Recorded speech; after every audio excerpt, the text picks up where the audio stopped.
que está sendo produzido da natureza. Então, nós temos que procurar soluções. Soluções podem vir desde a ciência e tecnologia até mudanças de hábitos, mudanças culturais que nós acabaremos tendo que fazer para uma questão de sobrevivência. Culturas híbridas, então, são resultados dessas tentativas que as várias sociedades, em vários momentos da sua história, buscam para resolver problemas que elas enfrentam e dificuldades que com as quais elas estão convivendo. Então, há sempre, e é disso que eu estou falando, uma apropriação ou uma ressignificação de um conceito, que eu acho que é o que está acontecendo um pouco com epistemologia, né? E com episteme, né? E com ciência. É um conceito que foi apropriado, não está sendo apropriado agora, vem sendo apropriado ao longo de uma certa história, da qual eu pretendo falar um pouco para vocês, e vem sendo ressignificado. O que nós estamos entendendo agora com epistemologia? Mas é preciso que haja essa reflexão, é preciso que haja uma clareza, é preciso que haja uma discussão efetiva sobre o que significa essa apropriação e essa ressignificação do conceito de epistemologia, do conceito de episteme e, consequentemente, do conceito de ciência, do conceito de saber, de tudo isso. Isso é o que envolve a questão da legitimação. É um tema polêmico, legitimação, né? Mas a legitimação significa que nós devemos poder ser capazes, num processo reflexivo, crítico, de legitimar, quer dizer, de dizer por que alguma coisa é importante para nós. Por que nós achamos que devemos fazer isso dessa maneira? Né? Por que essas escolhas foram feitas, estão sendo feitas? Então, essas são as questões que eu estou levantando para vocês e que, como coloquei lá no início, grandes questões. Né? E são essas grandes questões que nós estamos discutindo, estamos começando a discutir e que, no meu ver, são muito importantes que a gente efetivamente discuta, não só no curso de filosofia, mas em todas as áreas das ciências humanas e sociais, e, por que não, das ciências naturais também. Né? Essa fronteira ela se coloca de uma maneira meio artificial. Né? Esses temas que estão sendo colocados aqui cabem às engenharias, cabem às ciências naturais em geral, a física, a química, a biologia, sem dúvida. Então, eu começo daí. Da importância dessa preocupação com a epistemologia e da importância de aprofundar, que é um pouco o nosso trabalho, né, o trabalho do filósofo, esses conceitos que estão em jogo nesse processo. Agora, além da epistemologia, eu vou começar a olhar para o outro lado da questão que vocês colocaram. África. Pensamento afrodiaspórico, vocês colocaram, muito interessante. Né? Muito interessante, muito importante, muito relevante, muito mal estudado por nós, né?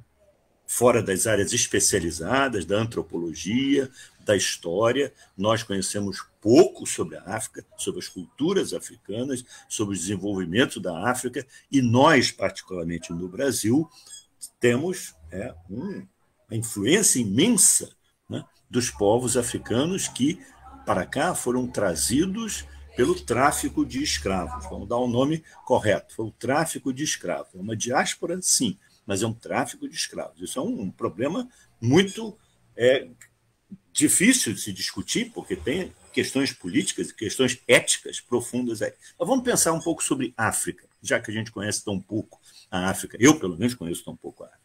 E tenho estudado muito, tenho lido muito sobre isso. Qual é a suposta etimologia? Sempre suposta, nunca se tem certeza sobre etimologia e sempre existem etimologias alternativas. Né? África viria da palavra Afer, que seria o nome de um povo do norte da África. Os romanos, por exemplo, no Império Romano, havia uma província romana chamada África Proconsulares, que corresponde mais ou menos hoje à região da Argélia, Tunísia, por aí. Então, inicialmente se aplicava a uma região. Pois não, diga.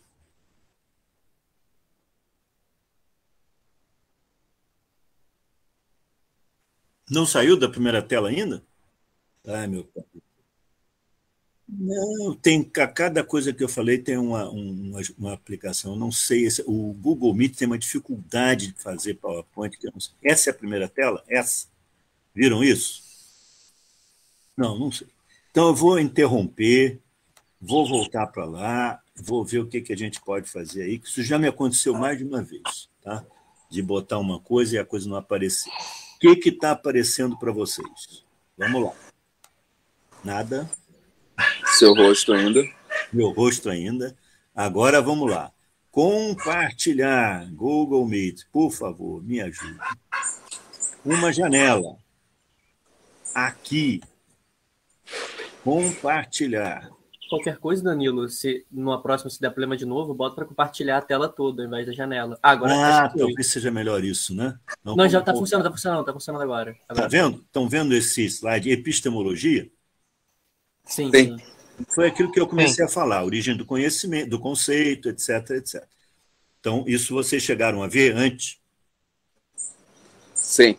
Tá. Não, então, esse aí não, mas agora está tudo certo. Bom, isso é mais ou menos aquilo que eu falei. Depois eu passo isso para vocês, passo para a Kathleen, ela pode distribuir. Não há problema nenhum quanto a isso. Aí passamos, ou deveríamos ter passado, para esse. Grandes questões. Está aparecendo para vocês? Agora sim. Conceito de epistemologia, etc. Tudo aquilo que eu estava dizendo antes. Ciências e saberes, esses pontos aí. Ok isso? Ideia de significação, tudo que eu disse um pouco até agora. Vamos passar para o seguinte. Aí eu comecei com África. Estão vendo esse da África? África. Então, eu estava falando sobre etimologia, dizendo que África inicialmente se aplica a uma parte bastante restrita do continente africano. Naquela época em que África Proconsulares era uma província romana, não se tinha ideia do continente. Então, África é um conceito mesmo, bastante interessante, porque ele significa uma unidade e, ao mesmo tempo, significa uma diversidade. Há uma unidade, que é o continente África, e há uma grande diversidade dentro da África entre, vocês podem pensar, todas as regiões. Né? No Marrocos existem Monte Atlas, existe neve. Né? E, no entanto, a África é um continente que tem um clima geralmente muito quente. Mas existe neve em outras regiões da África. No Monte Kilimanjaro existe neve. Né? Então, a África é uma diversidade. Estou falando de diversidade geográfica, mas ela é uma grande diversidade histórica, política, né? E de regiões e de culturas. A gente nem sempre associa, por exemplo, o Egito Antigo à África, mas o Egito, é claro, fica na África. Foi uma das grandes civilizações da antiguidade, talvez uma das maiores civilizações da antiguidade, com a qual os gregos tiveram uma interação muito forte. A gente sabe que Platão possivelmente teve um contato com a cultura egípcia. Aristóteles fala muito positivamente do Egito, do desenvolvimento das matemáticas no Egito. Pitágoras teria tido um contato direto com o Egito. É claro que a gente não tem muita evidência histórica disso, mas tem as referências dos textos. Então, a África inclui, pelo menos na tradição, historicamente, um grande império, que foi o Império do Egito. Segundo grande império, segunda grande referência, é Cartago. Cartago iniciou com uma província fenícia e depois se tornou a grande potência do Mediterrâneo Ocidental. E Cartago finalmente foi destruída pelos romanos numa luta, uma disputa pela hegemonia daquela região. Mas Cartago era uma civilização importantíssima. Os cartaginenses colonizaram, por exemplo, o sul da Espanha, né? E o sul da França. É possível que Marsella tenha sido fundada pelos cartaginenses.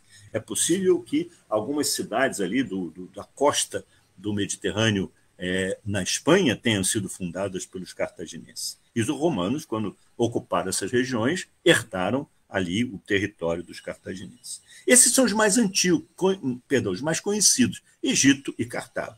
Mas há civilizações muito importantes, pelo menos por exemplo, o reino de Aksum e o reino de Meroé, que deram origem depois à Etiópia, ao reino etíope, que foi um dos primeiros reinos cristãos. Aí no primeiro século primeiro para o segundo século depois de Cristo, você já tem um reino cristão na Etiópia. Os dois primeiros foram a Armênia, no Cáucaso, e a Etiópia, no sul aí ao sul do Egito, na costa do Mar Vermelho, na costa do Oceano Índico. Né? Etiópia é uma situação muito interessante, muito importante, que nunca foi escravizada. Os etíopes derrotaram a invasão islâmica. A Etiópia não foi invadida pelos islâmicos, porque eles resistiram à invasão islâmica, preservaram a sua cultura. Hoje é um país que tem muitos problemas econômicos, guerra civil, etc., mas é um país que preservou muito da sua cultura, muito dessa tradição, e que tem sido muito importante aí.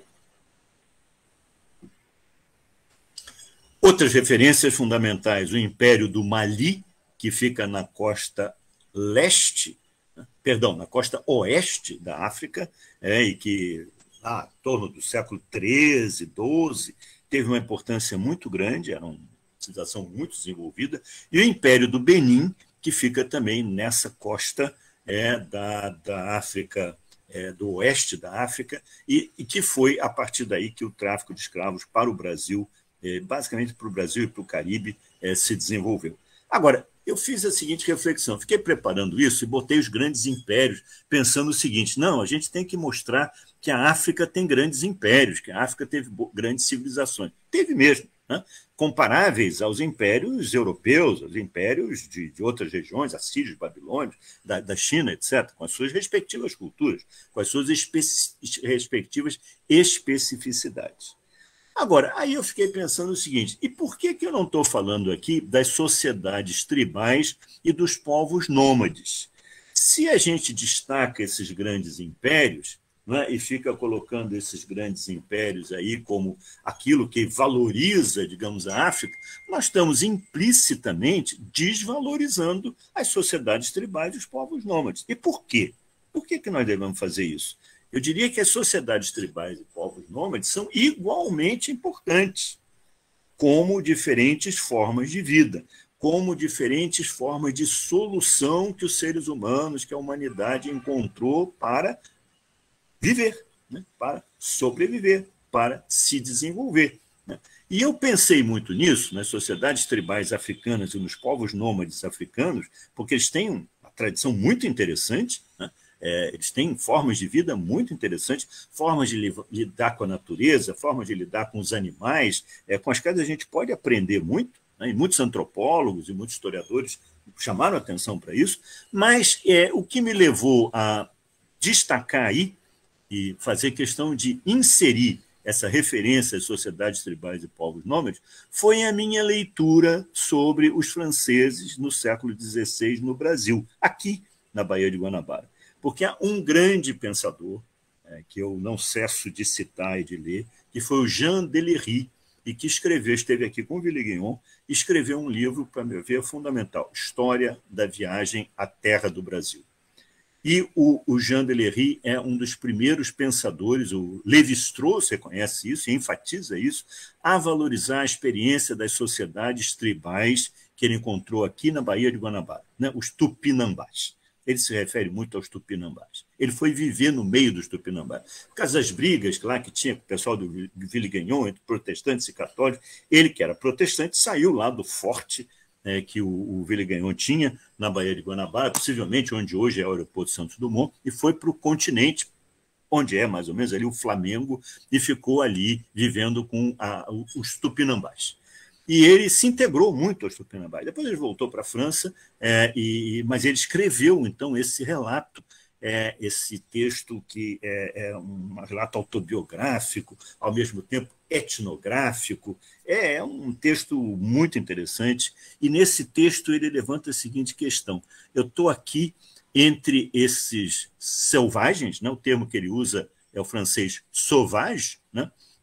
E a gente considera, nós que viemos da França aí para colonizar, para não sei o quê, consideramos esses povos inferiores, e, no entanto, ele revê isso. Ele é um dos primeiros europeus a rever isso. E, no entanto, eu estou vivendo aqui no meio deles e eles me parecem felizes.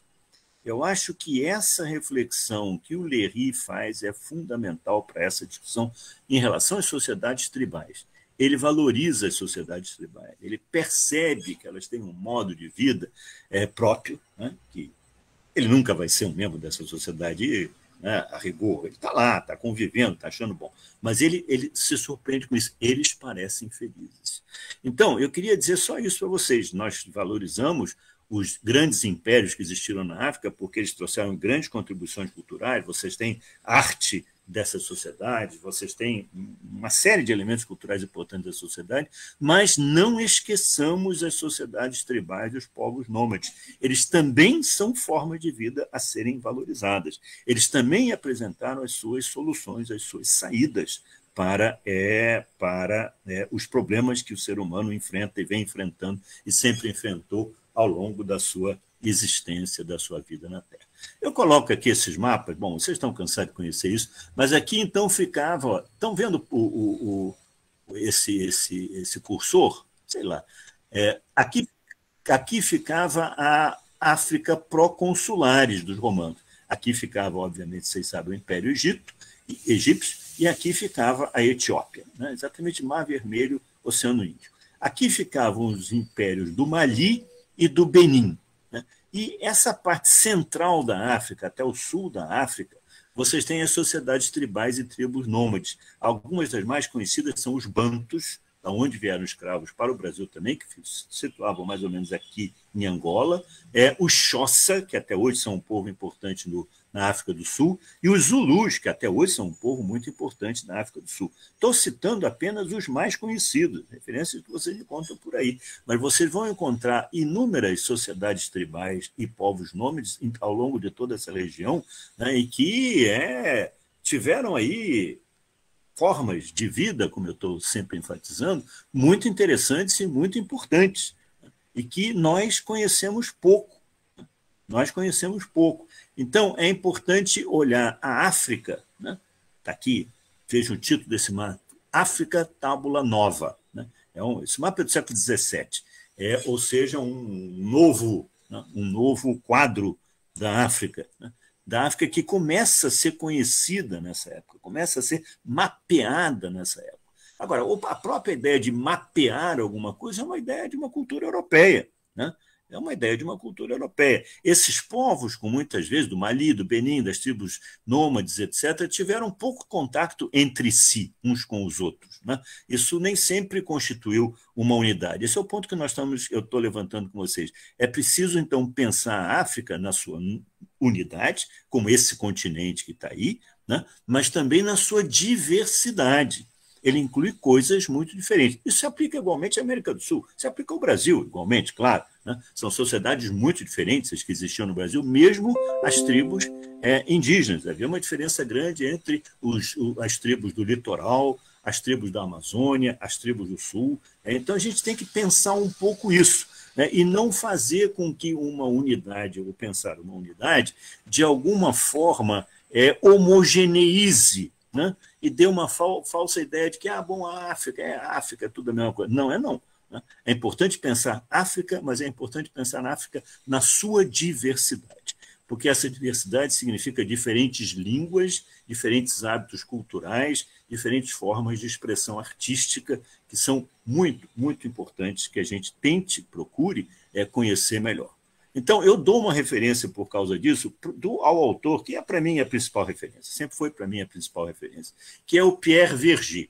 Certamente vocês já ouviram falar no Verger. Verger foi um francês, um antropólogo, né? Mas um antropólogo autodidata. Ele veio para a Bahia, para Salvador, como fotógrafo, e simplesmente se tornou um baiano, né? Se converteu à cultura baiana. E começou a estudar muito as culturas de origem africanas da África, da Bahia. Ele tem esse livro muito interessante, os orixás, né? Ele se tornou um babalaô, o centro dele lá em Salvador existe até hoje, sucessores dele, e ele tinha o nome de Fatumbi. Né? O nome dele no candomblé era Fatumbi.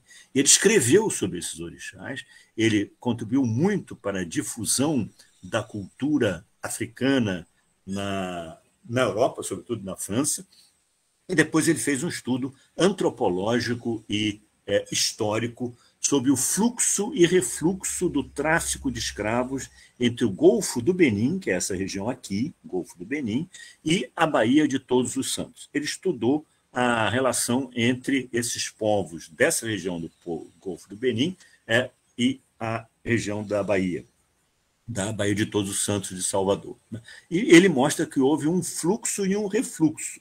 Houve um momento, final do século XVII, início do século XVIII, que houve um retorno de parte dessa população ao Benin. E, de fato, isso é muito estudado por alguns sociólogos e antropólogos, porque existe, até hoje, naquela região da Nigéria, naquela região do que depois foi o Daomé e hoje é o Benin, descendentes de escravos brasileiros que retornaram à África e que falam português. Houve uma sobrevivência aí da língua portuguesa. Mas uma das coisas importantes para nós é entender essa relação, né? E ela tem sido estudada por antropólogos, historiadores, etc. Mas o Verger foi um pioneiro. Esse livro é da década de 60, né? Esse livro é da década de 60. Infelizmente, ele se concentrou, porque tinha que se concentrar, um estudo acadêmico, etc., na Baía de Todos os Santos, em Salvador, mas nas cidades em torno da Bahia. Mas o maior mercado de escravos foi efetivamente o Rio de Janeiro. A gente não se dá muito conta disso, mas vocês têm lá no centro da cidade o que era, onde a Praça Mauá, onde era o mercado de escravos, e estima-se que em torno de 4 milhões de africanos foram trazidos da África, foram escravizados e vindos para o Rio de Janeiro. Não ficaram aqui, eles eram vendidos e levados para fazendas no interior do Brasil, mas o Rio de Janeiro tem essa triste, né, história de ter sido o maior mercado de escravo das Américas. Depois houve também no sul, na região de Montevidéu, e houve nos Estados Unidos, no sul dos Estados Unidos, na Louisiana, na região de Nova Orleans. Também foi um grande mercado de escravos. Então, aí está. Eu acho que se vocês quiserem uma referência para um ponto de partida de discussão, eu insistiria muito no Fatumbi, no Verger, né? Porque o Verger fez um trabalho absolutamente notável e absolutamente pioneiro naquela época. Claro que já haviam coisas sido escritas sobre a questão da escravidão no Brasil, mas a visão antropológica e cultural do Verger é uma contribuição absolutamente notável. Eu queria passar agora para essa questão, né, da diáspora. Gostaria de lembrar que, mais uma vez, assim como epistemologia, diáspora é um termo grego, né, que significa dispersão. E aí vocês têm um mapinha, um pequeno mapa, com uma legenda, etc., que mostra esse processo todo do qual eu estava falando para vocês, né? Da onde vieram as populações, o que as populações africanas que foram trazidas pelos mercadores de escravos, uma coisa inominável que foi o tráfico propriamente dito, né? A travessia do Atlântico em navios negreiros em condições subhumanas, né? De uma crueldade incrível, inadmissível para povos que se proclamavam cristãos e que cometeram isso. Isso aí é um genocídio, claramente, né? O número de pessoas que morriam na travessia era imenso. Mas daí, então, se difundiram. Eu acho que nesse mapa, que é um mapa muito interessante, há um exagero aqui, no norte, né? Não houve uma grande população de origem africana levada para o Canadá. Isso foi muito pequeno, até hoje é uma coisa muito restrita. Vocês estiveram aqui, no sul dos Estados Unidos e na costa leste dos Estados Unidos, sim. A região da Virgínia, a região da Louisiana, da Geórgia, do Alabama, que eram regiões de plantações. Por que esse fluxo, como diz o Verger, ocorreu nesse período? Porque essa é uma concepção de escravidão diferente da escravidão que vocês encontram na Antiguidade Clássica, diferente da escravidão na Grécia, diferente da escravidão em Roma, né? Porque aqui vocês têm uma escravidão que serviu para culturas extensivas, plantações de açúcar, plantações de café, plantações de algodão em que você precisava de muitos escravos para trabalhar. Foi isso que intensificou o tráfico de escravos no século XVIII, sobretudo, quando essas economias, final do século XVII e século XVIII, quando essas economias se tornam economias produtoras desse tipo de coisa para o mundo europeu, sobretudo. Os grandes importadores eram o mundo europeu. O Haiti, do qual eu vou falar um pouquinho para vocês, o Haiti foi o maior produtor de açúcar do mundo no século XVIII. Nada mais, nada menos que o maior produtor de açúcar no mundo. Portanto, essas economias eram baseadas em trabalho escravo. E isso foi ao longo do século XIX. Não esqueçam que o Brasil foi o último país ocidental a abolir a escravidão. Isso para nós é uma coisa que realmente chama muita atenção e se torna um grande problema do ponto de vista histórico, sociológico no Brasil, porque a escravidão é algo de grande crueldade e de grande violência. A escravidão é uma forma de violência que penetra na sociedade, que os escravos são tratados de forma violenta. A gente sabe dessas histórias, dos feitores, de tudo isso. Então, imprime uma violência na sociedade. A simples desigualdade já é uma violência, mas o tratamento dos escravos, como ele foi feito, foi um tratamento extremamente violento. Então, isso tem que ser levado em conta quando a gente pensa essa questão da diáspora e do papel dos escravos de origem africana na formação da sociedade brasileira. Algo ainda mal estudado, pouco estudado. A gente sabe da destruição dos documentos, lá na época da proclamação da República, pelo Rui Barbosa, com aquela questão toda. E isso dificulta muito as pesquisas que são feitas. Isso, de fato, aconteceu. É mais aí um problema para a nossa história. Agora, eu quero, a propósito disso, levantar uma questão, que é sobre a universalidade da natureza humana.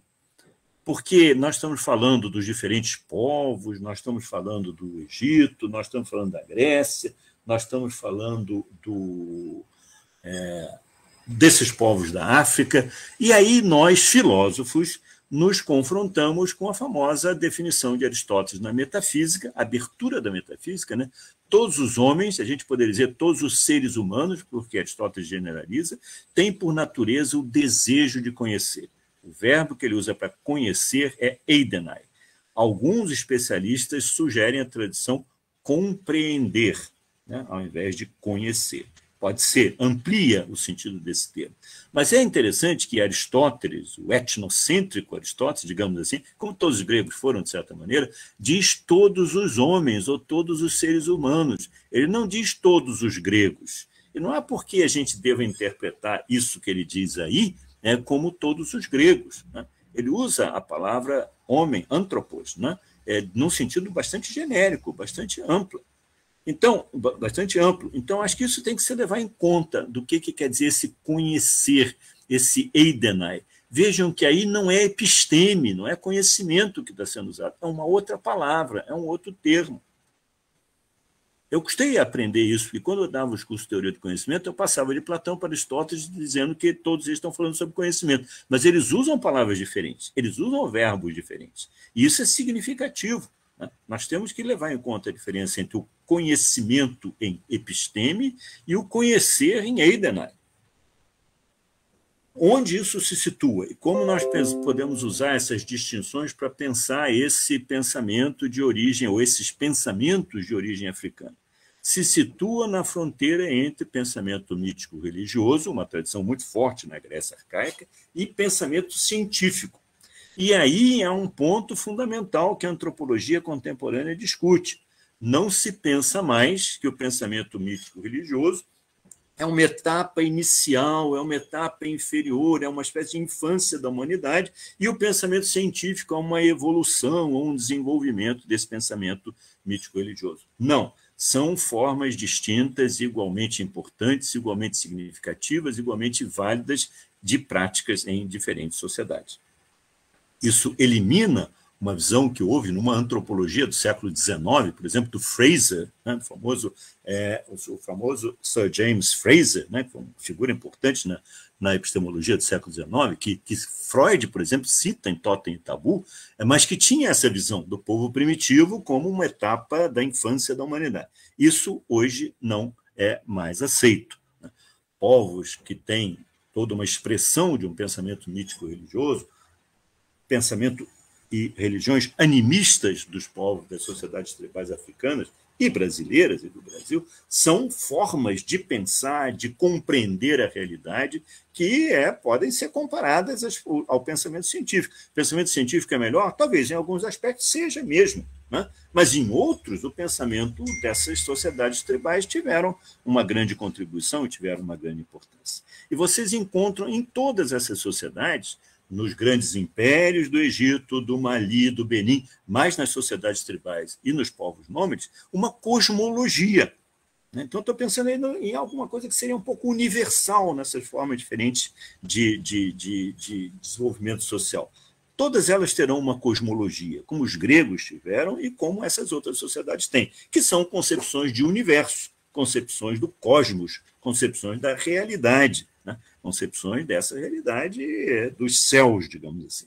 Todas elas têm concepções de natureza, do mundo natural, que pode ser um mundo preenchido por deuses, mas pode ser um mundo no qual eu desenvolvo as minhas formas de vida, de sobrevivência, de proximidade com a natureza, que, como, né, o velho Montaigne, lá no famoso ensaio Os Canibais, sobre os Tupinambás do Brasil, diz que esses povos estão mais próximos da natureza.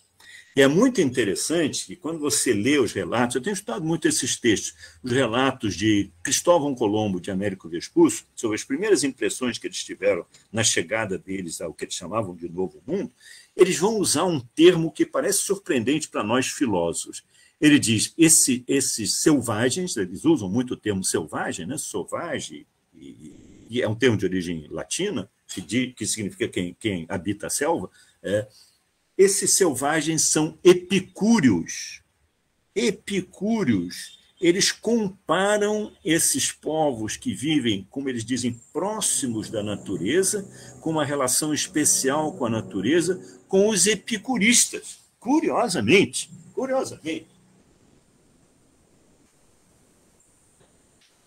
Vocês podem dizer que, no caso do Américo Vespuccio, pelo menos, isso é coisa de humanista florentino. Américo Vespuccio era um florentino. Mas eles usam esse termo para descrever esses povos. Eles são epicúreos. Eles são quase que como se a gente pudesse dizer, de uma forma completamente, que pode até soar absurda, discípulos de Epicuro. Ouviram falar em Epicuro, obviamente, mas são epicúreos por causa dessa proximidade com a natureza. E dentro disso tudo, é fundamental para nós... Está gravando aí para vocês também? Desculpe, estão ouvindo? Houve uma manifestação aí. É normal aqui. De áudio? Está normal, está normal. Está normal. Então, nós temos também as concepções de sociedade. Todos esses povos desenvolveram visões sobre o lugar dos seres humanos no cosmos e na natureza. Sociedades tribais tendem a ser mais igualitárias, impérios tendem a ser mais hierárquicos, né? Vocês têm uma aristocracia, de alguma forma, vocês têm uma classe guerreira, de alguma forma, você tem camponeses, de alguma forma, sociedades tribais são menos hierárquicas, são mais igualitárias, idem sociedades nômades. Toda sociedade vai ter diferentes papéis para as pessoas que vivem nessa sociedade, mas existe esse ponto, eu diria quase que essa lição das sociedades tribais e nômades, elas são mais igualitárias, de fato são, né? E isso é uma realidade sobre a qual a gente deve pensar. E então eu estou pensando nisso. Isso aqui é uma coisa que eu falei lá para vocês desde o início, né? A questão da universalidade, da diversidade cultural e da transferência cultural. Sempre houve transferência cultural, né? O mundo ocidental, que a gente chama de mundo ocidental, é resultado de transferências culturais. É nada mais, nada menos do que um amálgama de várias culturas. É uma sociedade híbrida, ou são sociedades híbridas. Nós passamos, eu faço uma brevíssima processo eles relatam o processo dessas transferências culturais. Passamos das culturas da Ásia Menor, isso quer dizer aí Império Persa, etc., e da África para o pensamento grego. Sabemos que essas culturas influenciaram o pensamento grego, sobretudo as colônias gregas do Mar Egeu. Havia contatos através das caravanas. Esses contatos foram muito importantes.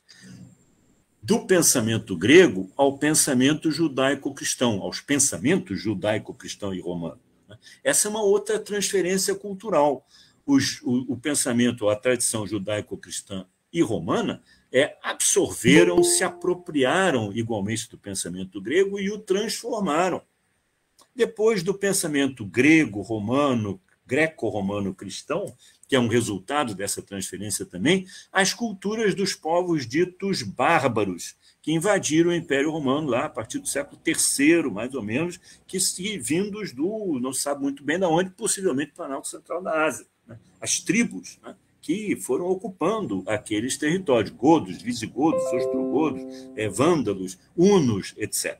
Esses povos se sedentarizaram no Império Romano e trouxeram a sua cultura. Não pense que eles não tinham cultura nenhuma, não. Eles tinham hábitos, eles tinham práticas, eles tinham toda uma visão da sociedade, toda uma visão política, eles tinham leis, né? Leis que influenciaram os reinos que se formaram depois. Um deles é a famosa Lei Sálica, que vigorou na França, sempre, né, que impedia que mulheres ocupassem o trono. Não havia rainhas na França, nunca houve rainhas, ao contrário do que houve na Espanha, na Inglaterra, em outros países, por causa da Lei Sálica, que era uma lei dos bárbaros, que foi incorporada àquela cultura.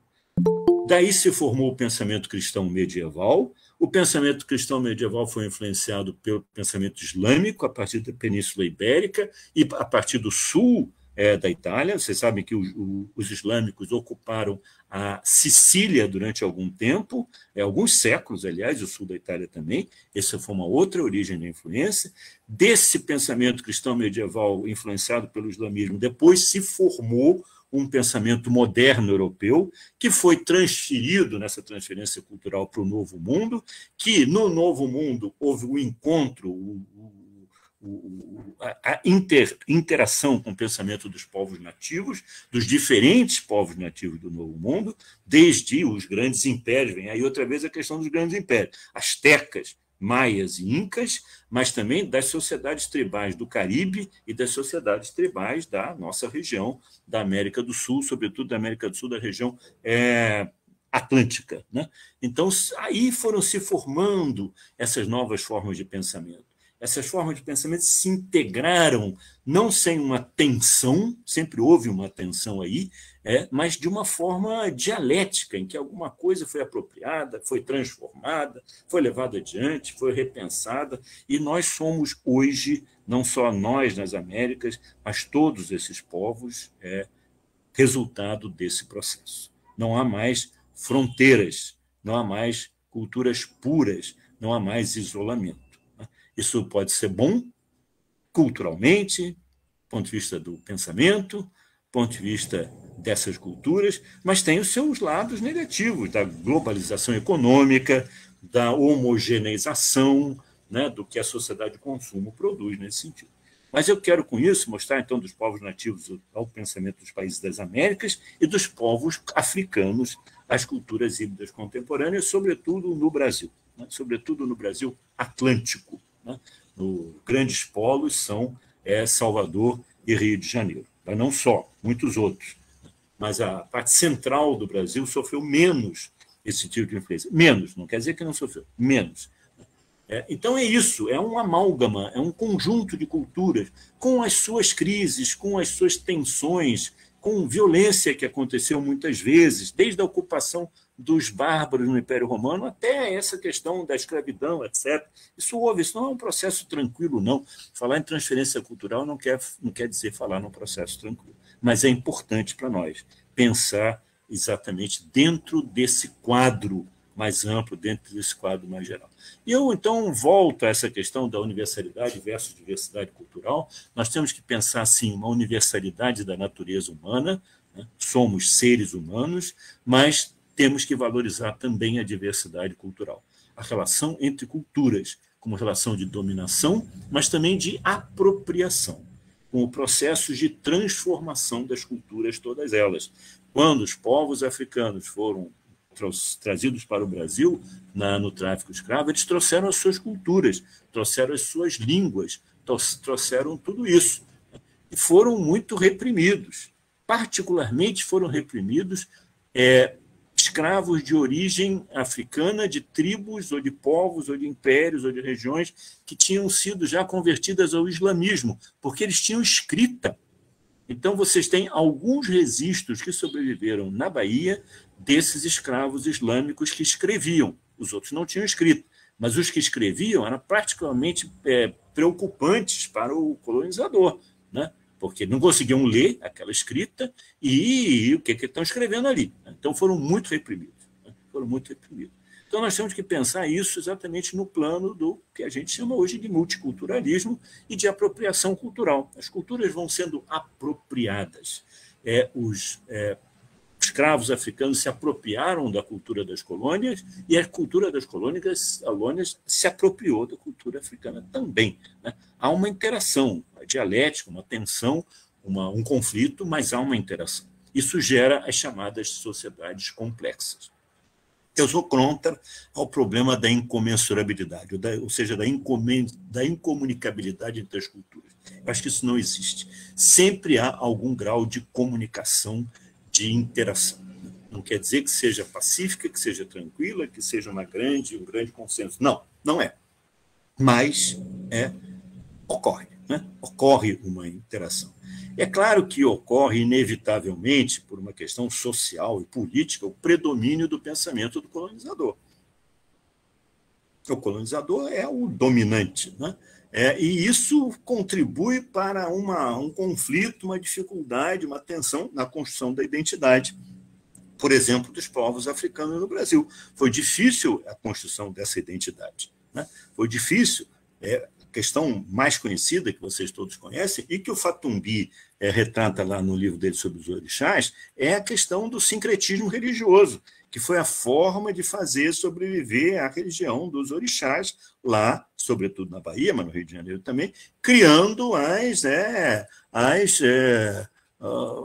esse hibridismo em que Santa Bárbara e Inhansã, não sei o quê, como a gente ouve falar, a gente conhece pouco isso, né? Eu conheço pouco, pelo menos, mas é muito importante, né? Então, vocês tiveram congregações de escravos e congregações de homens negros livres no Brasil colônia e no início do Brasil império, que foram formas de fazer sobreviver essas culturas, essas práticas religiosas que estão aí até hoje e que hoje estão sendo ameaçadas, não esqueçam disso, pela uma militância evangélica neopentecostal que demoniza as religiões de matrizes africanas. É muito importante que essas religiões sejam defendidas porque elas têm uma contribuição muito importante na nossa sociedade.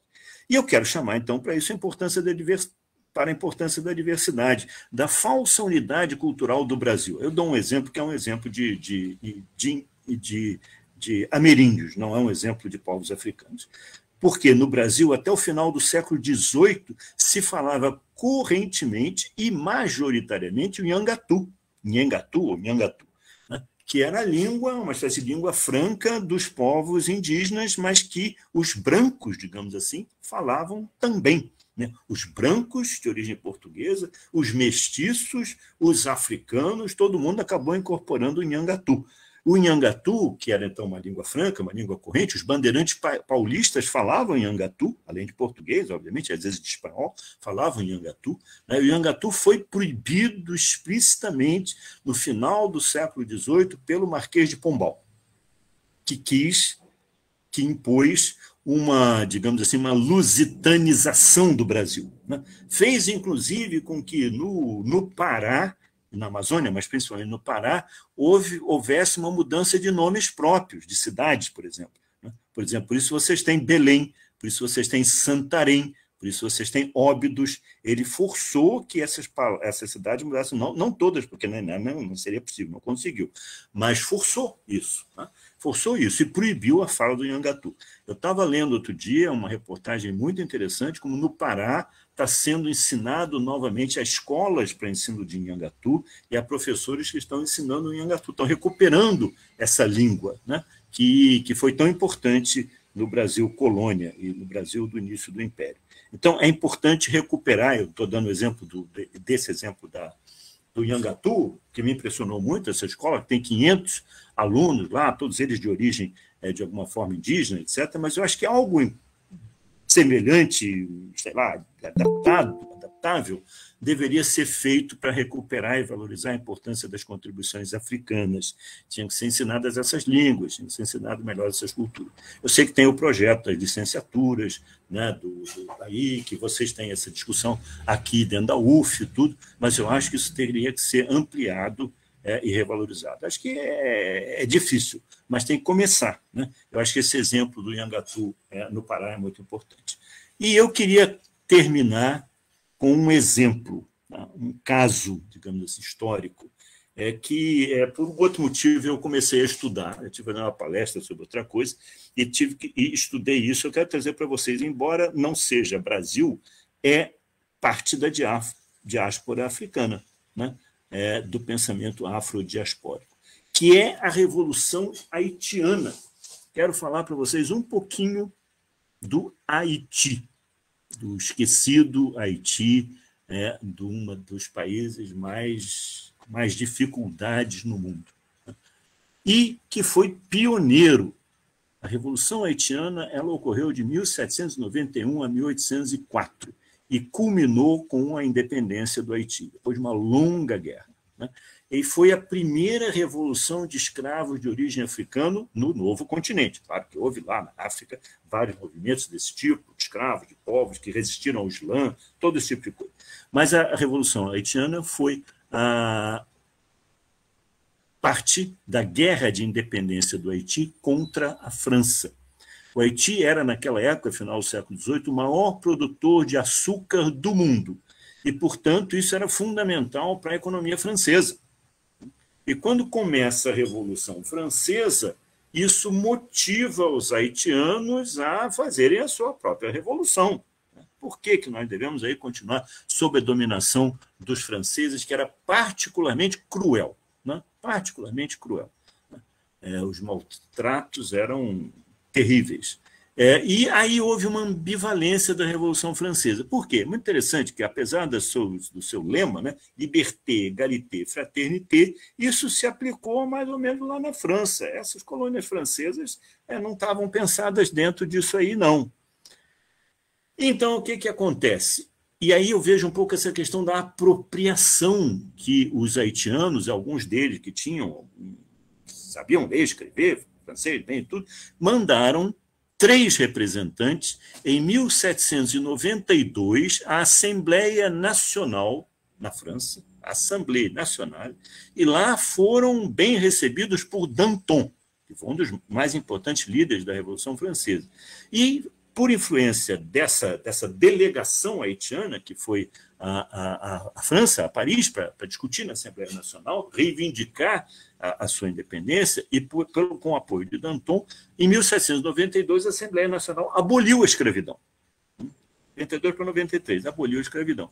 Mas não conseguiram manter isso, não conseguiram sustentar a decisão de abolir a escravidão e, paradoxalmente, isso é incrível, em 1802 restabeleceram a escravidão. Isso foi um dos momentos de radicalização da revolta de escravos do Haiti. Os haitianos lutaram muito contra os exércitos franceses, contra exércitos ingleses, contra exércitos espanhóis, que a segunda metade da ilha, a ilha de São Domingos, de Saint-Domingue, era espanhola, né? E os espanhóis invadiram o Haiti.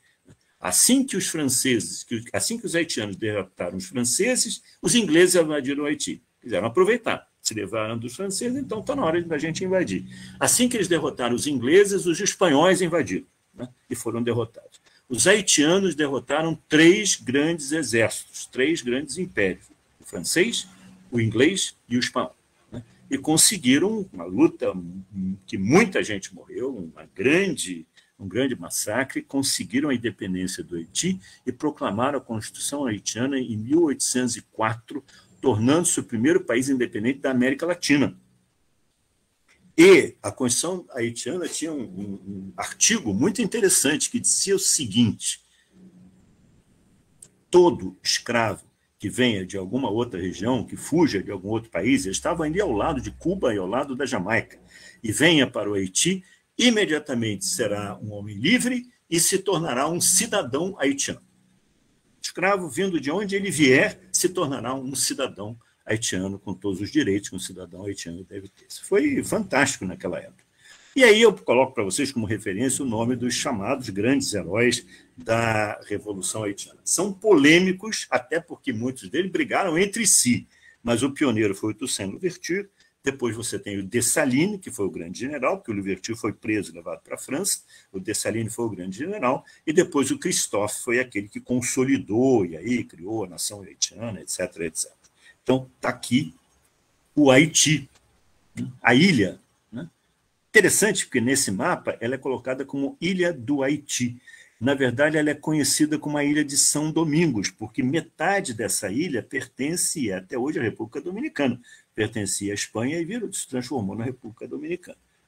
Então, é interessante isso de ver, né, como essa terra meio esquecida por nós, que a gente só ouve falar quando tem lá um terremoto, quando tem um problema, o presidente foi assassinado e tudo, ela foi um grande exemplo. Depois ela enfrentou graves problemas políticos, econômicos, não recebeu apoio de ninguém, todos esses países, inclusive os Estados Unidos de Thomas Jefferson, não deram nenhum apoio ao Haiti, e inclusive Bolívar não deu nenhum apoio ao Haiti, foi considerado um traidor do Haiti, embora o Haiti tenha inicialmente apoiado o Bolívar.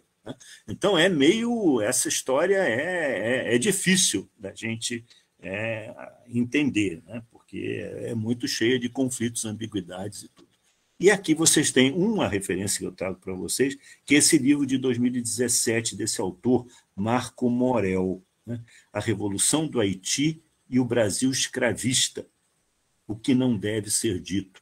Porque esse pesquisador fez um estudo muito interessante da repercussão da Revolução do Haiti como recrudescendo a política escravista ou escravagista no Brasil, porque eles tiveram medo que pudesse acontecer aqui o que aconteceu no Haiti, e que em algum dia os escravos brasileiros trazidos da África, mas já a segunda, terceira geração no Brasil, pudessem se rebelar. Então, isso fez com que houvesse um enrijecimento da política escravocrata brasileira. Esse estudo é muito interessante, porque ele faz um estudo comparativo. Tá? Um estudo comparativo. E eu queria terminar aí a minha exposição, que já vai longe, com uma questão para vocês. O paradoxo da Revolução Haitiana. Porque tem uma coisa muito interessante nisso, na revolta de escravos que leva a uma guerra revolucionária. Começou com uma revolta de escravos contra os maus tratos que eles recebiam, mas levou a uma guerra revolucionária. Ele levou a uma ambição pela independência, né, pela construção de uma nação, pela construção de uma identidade. E povos vindos, na sua imensa maioria, da mesma região que vieram os povos para o Brasil, do Golfo do Benin. Né, do Golfo do Benin. Um comentário, é esse comentário que eu quero chamar do paradoxo da Revolução Haitiana. O general francês, que foi mandado por Napoleão, aliás, para reprimir a revolta de escravos, e depois viu que era mais do que uma revolta, né? O general Rochambeau chegou lá e fez o seguinte comentário: como podem se revoltar esses escravos se são escravos naturais, se são naturalmente escravos? Faz sentido eles se revoltarem, não podem estar se revoltando. Por quê? Ele está simplesmente baseado na polêmica e de difícil interpretação, teoria aristotélica da escravidão natural, que está no Tratado da Política 1.3.6. Aristóteles fala da escravidão natural, que é obscuro esse texto. Tá? São povos escravos naturalmente, são indivíduos escravos naturalmente, são escravos naturalmente que não têm autonomia, são escravos naturalmente porque são seres inferiores. É um texto de muito difícil interpretação, mas com uma influência enorme na Idade Média e depois na colonização do Novo Mundo. Frequentes referências são feitas pelos colonizadores à teoria aristotélica da escravidão natural. E está aí, formulada pelo general Rochambeau, no final do século XVIII, início do século XIX. Ele está nada mais, nada menos se baseando no que Aristóteles diz. Mas como eles podem se revoltar se eles são escravos naturais? E aí eu termino só com uma indicação. Vou aprofundar isso, que é um tema difícil. O general Rochambeau não leu, e nem poderia ter lido, porque não tinha sido escrita ainda, A Dialética do Senhor e do Escravo em Hegel.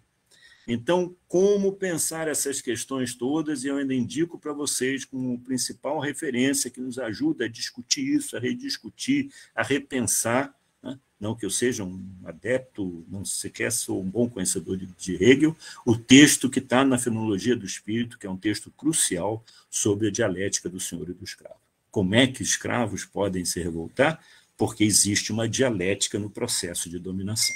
E foi a dialética do processo de dominação que possibilitou, em algumas regiões, devido à radicalização da situação, isso aconteceu no Haiti, devido à crueldade, que fez com que esses escravos, né, que eles, os europeus, consideravam naturalmente escravos, tenham se revoltado, tenham desenvolvido uma guerra revolucionária e tenham derrotado 3 grandes impérios. Então, eu termino, pura e simplesmente, nada melhor do que terminar com Hegel, né? Que com Hegel a gente nunca termina.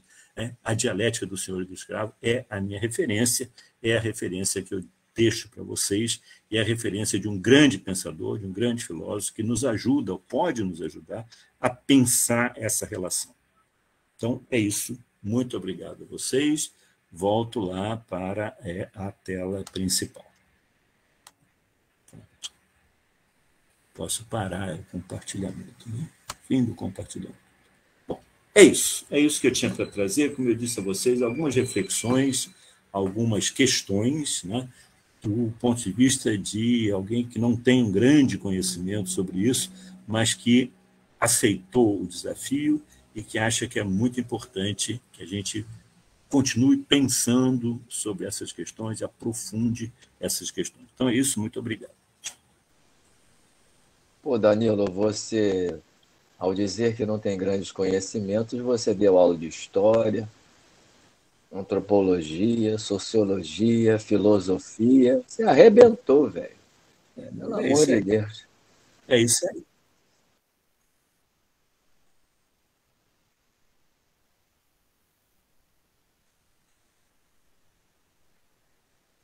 Ok.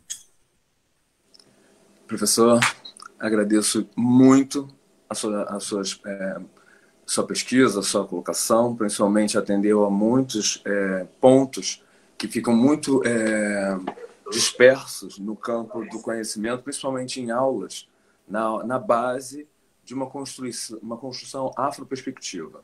Renato Nogueira, como aquele Mbembe, como outros filósofos, também ressaltam o quanto ao destacar a influência da comunidade, né, não eurocêntrica, no caso, pode ser também de outros povos, mas no caso, destacar as pessoas melaninadas, afrocentradas, na articulação, no movimento da sociedade e também no movimento de conhecimento, que é também revolucionário, político, mas também não só científico, faz uma grande diferença no movimento econômico e político internacional. Isso, para mim, é uma grande importância, né? Acho que a gente está sempre descobrindo coisas, né? Informações estão sempre despontando, porque estão, eu acho que num lugar de proteção, mas também num lugar de violência, porque o epistemicídio também é algo da violência, que é promovida pelo não falar a fonte, como Beatriz Nascimento nos traz em seus escritos, suas pesquisas, sobre essa morte, dessa vontade de apagamento. Mas, por outro lado, eles despontam numa segurança que era para ter aparecido no momento oportuno. Então, eu também penso que é uma relação dialética do conhecimento entre si no tempo, para além de nós, aqueles que são os falantes, oralizantes, enfim. Por que eu digo isso? Porque mencionar 2 movimentos, como Etiópia e Haiti. Primeiro, Etiópia consegue derrubar Mussolini, né, na sua construção. E Haiti, porque também é uma fonte de inspiração para a Revolução Francesa.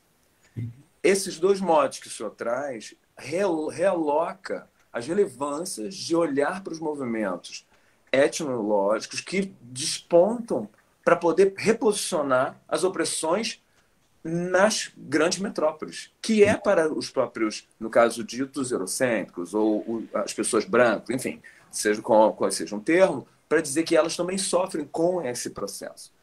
E aí a gente já coloca algo em comum entre todos nós, que é o conhecimento dado nos seus lugares para as nossas próprias compreensões e horizontalidade na relação entre as pessoas no mundo e também durante o movimento não é de evolução, porque é um problema, é um termo muito problemático, mas no seu caminhar nesse espaço-tempo, nos territórios, né? Porque é também um pouco complicado, eu estou tentando não falar Estado, para não ferir um pouco o conhecimento de Fanon. Porque Fanon, hoje, sempre foi, onde o mestrado dele foi rejeitado, na França, porém ele depois se torna uma relevância no que é esquizoanálise, ou na relação dos estudos em psicologia, que ele também diz que o branco na sua brancura, quanto o negro na sua negrura, estão perdidos no narcisismo e não há um encontro. Então é necessário também o diálogo dentro do conhecimento, por mais que a base seja grega, de uma epistemologia, mas o Eidenai parece que ainda é o lugar que o Fanon quer nos trazer como um encontro comum. Perfeito, concordo. Acho que a perspectiva é essa. Para as novas interações, principalmente no ambiente, no cenário político, que é talvez não um centro, que todo mundo diz que é o que pode ser um lugar de entre polaridades. Mas a dicotomia já é um problema. Então a gente não trabalha, a gente trabalha com gradiente entre as dicotomias. Mas esse gradiente que é a própria existência de todos nós de maneira política. Então a gente talvez no Eudenai, ou algo que está no conhecimento entre saberes e epistemes, mas não jogando fora as gnoses, né, ou os que é colocado como gnose, ou mistérios, ou o que está em obscuro, que há uma relação, um lugar para esses conhecimentos que tornam todos num lugar horizontal, todas e todos para poder a construção.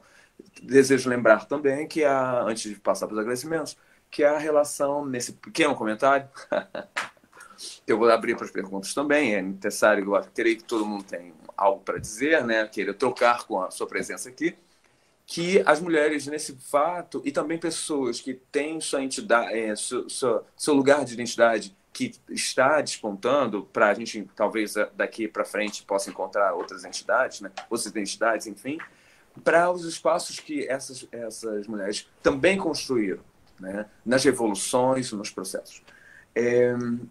Quero agradecer principalmente a alguns lugares que eu anotei aqui, algumas pessoas. A gente tem pessoas da UFBA, né, que é fantástico estar com a presença, pessoal da USP, pessoal da UFRJ, destaque para o pessoal da Jeruma, que já participou também na UF aqui várias vezes, assim, agradecido do Catiúcia, pessoal do grupo de estudo da UFRJ, a UFMG, a UF, o Neoplatonismo, acho que dizer, o professor Marcos Reis está aí conosco, Bernardo e Ayrton também, nosso grande parceiro, e a PUC, Ana Temporão, que é dos estudos feministas, né, feminino. Então, a gente tem essas pessoas conosco, acho que agradeço muito a presença de todas e todos aqui. A gente pode abrir, então, agora para algumas perguntas, se o senhor ainda tiver tempo. A gente planejou até mais ou menos uma 11h30, mais ou menos, né?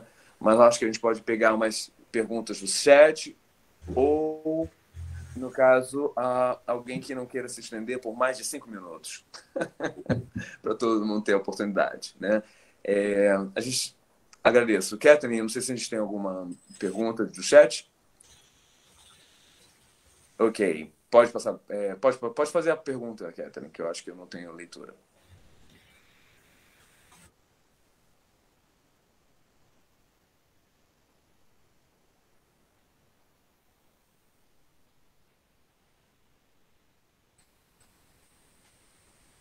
Eu estava colocando aí no chat, eu não conheço esse livro que o professor indicou, vou procurar, mas um livro bom da Boitempo é o Jacobinos Negros, que fala sobre a Revolução Haitiana. Fala isso tudo aí que você estava falando, coloca em perspectiva, é muito legal esse livro. Fundamental. Esse que eu indiquei, o interessante é que ele faz a relação com o Brasil, explicitamente, né? Que a literatura é imensa sobre tudo isso e tem coisas realmente notáveis. Esse, eu acho que a vantagem faz a relação direta com o Brasil e com esse ponto aí da influência no Brasil, no colonizador brasileiro, que foi muito... que endureceu, né, a postura escravocrata.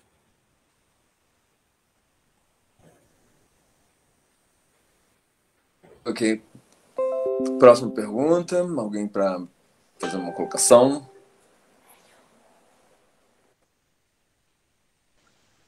Omar.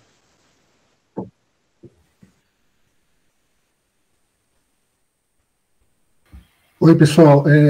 No início, para começar, eu vou agradecer aí ao Italmar, a Kathleen, pela organização, né? Agradeço pela oportunidade. Ao professor Danilo, né? Eu acho que é um lugar comum elogiar o professor Danilo, mas eu fico sempre assim, muito impressionado com o saber, e mais do que o saber, né? A forma simples com que o professor passa todo esse conhecimento. Sempre um prazer ter aula com o professor. E, mais uma vez, eu até agradeço o Italmar e a Kathleen por proporcionar isso. Mas a pergunta é a seguinte, professor, essa história do Haiti, de um Haiti guerreiro, eu já conhecia. E muito me impressionou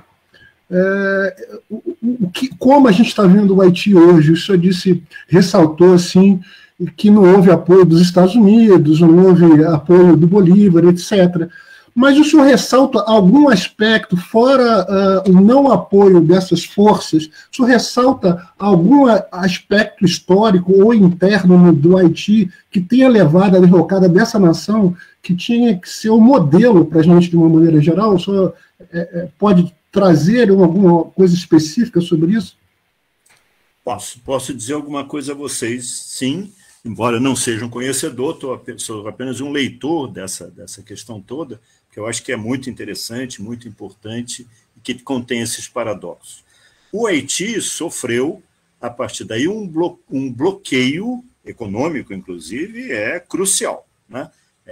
Foi um bloqueio inclusive, pela falta de apoio, que aí era de se esperar, dos países como os Estados Unidos recém-independentes e do movimento de independência dos países da América do Sul, capitaneados pelo Bolívar. Sofreu um bloqueio de todos. Todos ficaram apavorados com o que aconteceu no Haiti, para dizer a verdade. Além disso, houve uma decisão dos haitianos, que foi a de não continuar a ser o maior produtor de açúcar do mundo. Eles não queriam mais ser plantadores de açúcar. Eles não queriam mais ser fornecedores desse tipo de mercadoria, a gente diria hoje, de commodity para o mundo. Eles queriam viver a vida deles. Então, houve um certo isolacionismo deliberado. Tá? Isso foi deliberado, isso foi uma decisão deles. Vamos viver aqui na nossa vida, uma sociedade que é ali uma economia de subsistência, né? Ter lá sua fazendola, lá fazer o plantio para eles terem o que comer, etc. Foi uma decisão deliberada deles. O que, evidentemente, num mundo de economia globalizada e num mundo colonial, foi um desastre econômico. Né? Foi um desastre econômico. Mas a gente vai dizer o quê? Que eles erraram ao não querer continuar uma grande fazenda de açúcar? Né? Não sei, eu não posso julgar, eu acho que eles aí tiveram uma decisão. Que isso teve consequências muito drásticas do ponto de vista econômico? Teve. Né? Isso explica por que o Haiti se tornou um país que regrediu economicamente. Mas regrediu economicamente, dizemos nós, do ponto de vista de grandes produtores, de quem está pensando na economia colonial, etc, etc. A opção foi deles. É claro que, a longo prazo, isso aconteceu no início do século XIX, eles foram pioneiros. Então, é uma situação muito anômala. Você é pioneiro, você toma certas decisões, você não tem clareza sobre o que vai acontecer a partir dali. Né? E depois, historicamente, o Haiti sofreu, de fato, pressões e boicote de todos esses países que eles derrotaram. E derrotaram 3 grandes impérios, os franceses, os ingleses e os espanhóis, né? Sem ajuda nenhuma. Nenhum exagero. O Haiti recebeu uma ajuda de soldados, de militares poloneses. Tá? Por incrível que pareça. Você não consegue entender. Né? Um grupo de poloneses resolveu ir lá ajudar os haitianos, e ajudou. Que receberam, então, a cidadania honorária do Haiti e foram proclamados negros honorários. Então, tinha um grupo de poloneses no Haiti, nessa época, que eram os negros honorários, que ficaram lá. Eles foram lá ajudar os haitianos e não voltaram mais para a Polônia. Ficaram por lá. Né? A única ajuda mínima, um grupo aí meio, né, de aventureiros, mas que ajudou muito. Né? Então, o Haiti sofreu uma pressão internacional muito, muito cerrada, que explica o que aconteceu lá depois. E ainda teve uma indenização que a França cobrou. Teve uma indenização. De terra, de escravo, que a Haiti teve que pagar. Ocupação americana também. Os americanos logo em seguida invadiram, ficaram no Haiti por muito tempo. Então, foi um país que teve todo um processo terrível, né, de desdobramento histórico aí. Mas, naquele momento, ele é um grande exemplo. Naquele momento, é um fato histórico que eu diria a vocês que não tem igual, né, que não tem comparação ao que aconteceu ali. Agora, lembra muito Cuba, né, professor? Esse embargo a Cuba e agora alguma coisa próxima à Venezuela, né? Um de mercado sufocando uma revolução. Agradeço muito, professor. Agora, eu acho interessante, por isso que eu pego isso para discutir e colocar para o pessoal essa discussão, lá nos cursos que eu dou e tudo, a frase do general Rochambeau: como escravos naturais podem se revoltar? Né? E aí eu brinco isso. Ele não conhecia a dialética do senhor do escravo, nem podia conhecer, porque não tinha sido escrita ainda. Mas aí você vai ter que entender, acho que Hegel, que é um pensador muito, né, lá do seu contexto, mas ele nos ajuda a pensar esse conflito, né? E a dialética desse conflito. É difícil pensar isso. É difícil. Uma coisa que eu acho interessante também da Constituição haitiana, de 1804, é ela inverter, ela fala que todo cidadão agora é negro. Então, ela inverte a referência eurocêntrica. Né? Então, agora nosso padrão é o negro. Quem é o diferente é o branco, né? O europeu. Agora, eles se apropriaram também. Eles foram lá na Assembleia Nacional reivindicar para eles aqueles direitos que os franceses estavam proclamando. E então houve isso, quer dizer, eu acho que tem essa dialética, que é a dialética hegeliana. Eu vou, a França, o meu colonizador está fazendo uma revolução, então vamos lá participar, falar para eles. Eles se dirigiram à Assembleia Nacional e foram bem recebidos pelo Danton. Depois a coisa virou na França. A Revolução Francesa foi também caótica. Mas isso é interessante, porque isso retoma o tema da apropriação cultural dos saberes, dos conhecimentos. Próxima pergunta, alguém? Eu acho que está na relação, Arthur, né? Acho que está no chat. Eu queria me inscrever também para comentar. Oi, bom dia a todos. Eu tenho uma dúvida e uma colocação também, né? Quando a gente fala de diferentes epistemologias, é uma tentativa, né, de recuperar coisas que foram oprimidas, coisas que foram apagadas, né? E eu imagino que uma tentativa também de fazer uma justiça, né? Uma tentativa de abolir ideias que não deveriam mais ter espaço no mundo moderno, né? Como através da epistemologia, as ideias como escravidão, né? Etc. Eu queria saber em que medida isso não pode ser algo que acaba sendo invertido, né? Por exemplo, né? Eu vejo recentemente eu vi uma corrente na internet de dizer, por exemplo, que a Inglaterra não tem cultura, né? A Inglaterra é um país que só sabe colonizar, né? Ou se apropriar da cultura dos outros. Obviamente, não só isso é mentira, como isso também, na minha opinião, estimula um certo tipo de violência, né? Então, eu queria saber como que a gente pode caminhar mais na direção do convívio, né? Da coexistência, né? De um modo de ganho de todos, né? E de abolir esses valores que não deveriam ter mais nenhum espaço na sociedade moderna, né? Como que às vezes isso também pode partir do oprimido, né? E como que isso ocorre, né? Se é um autopoliciamento, né? Qual é a medida disso, né?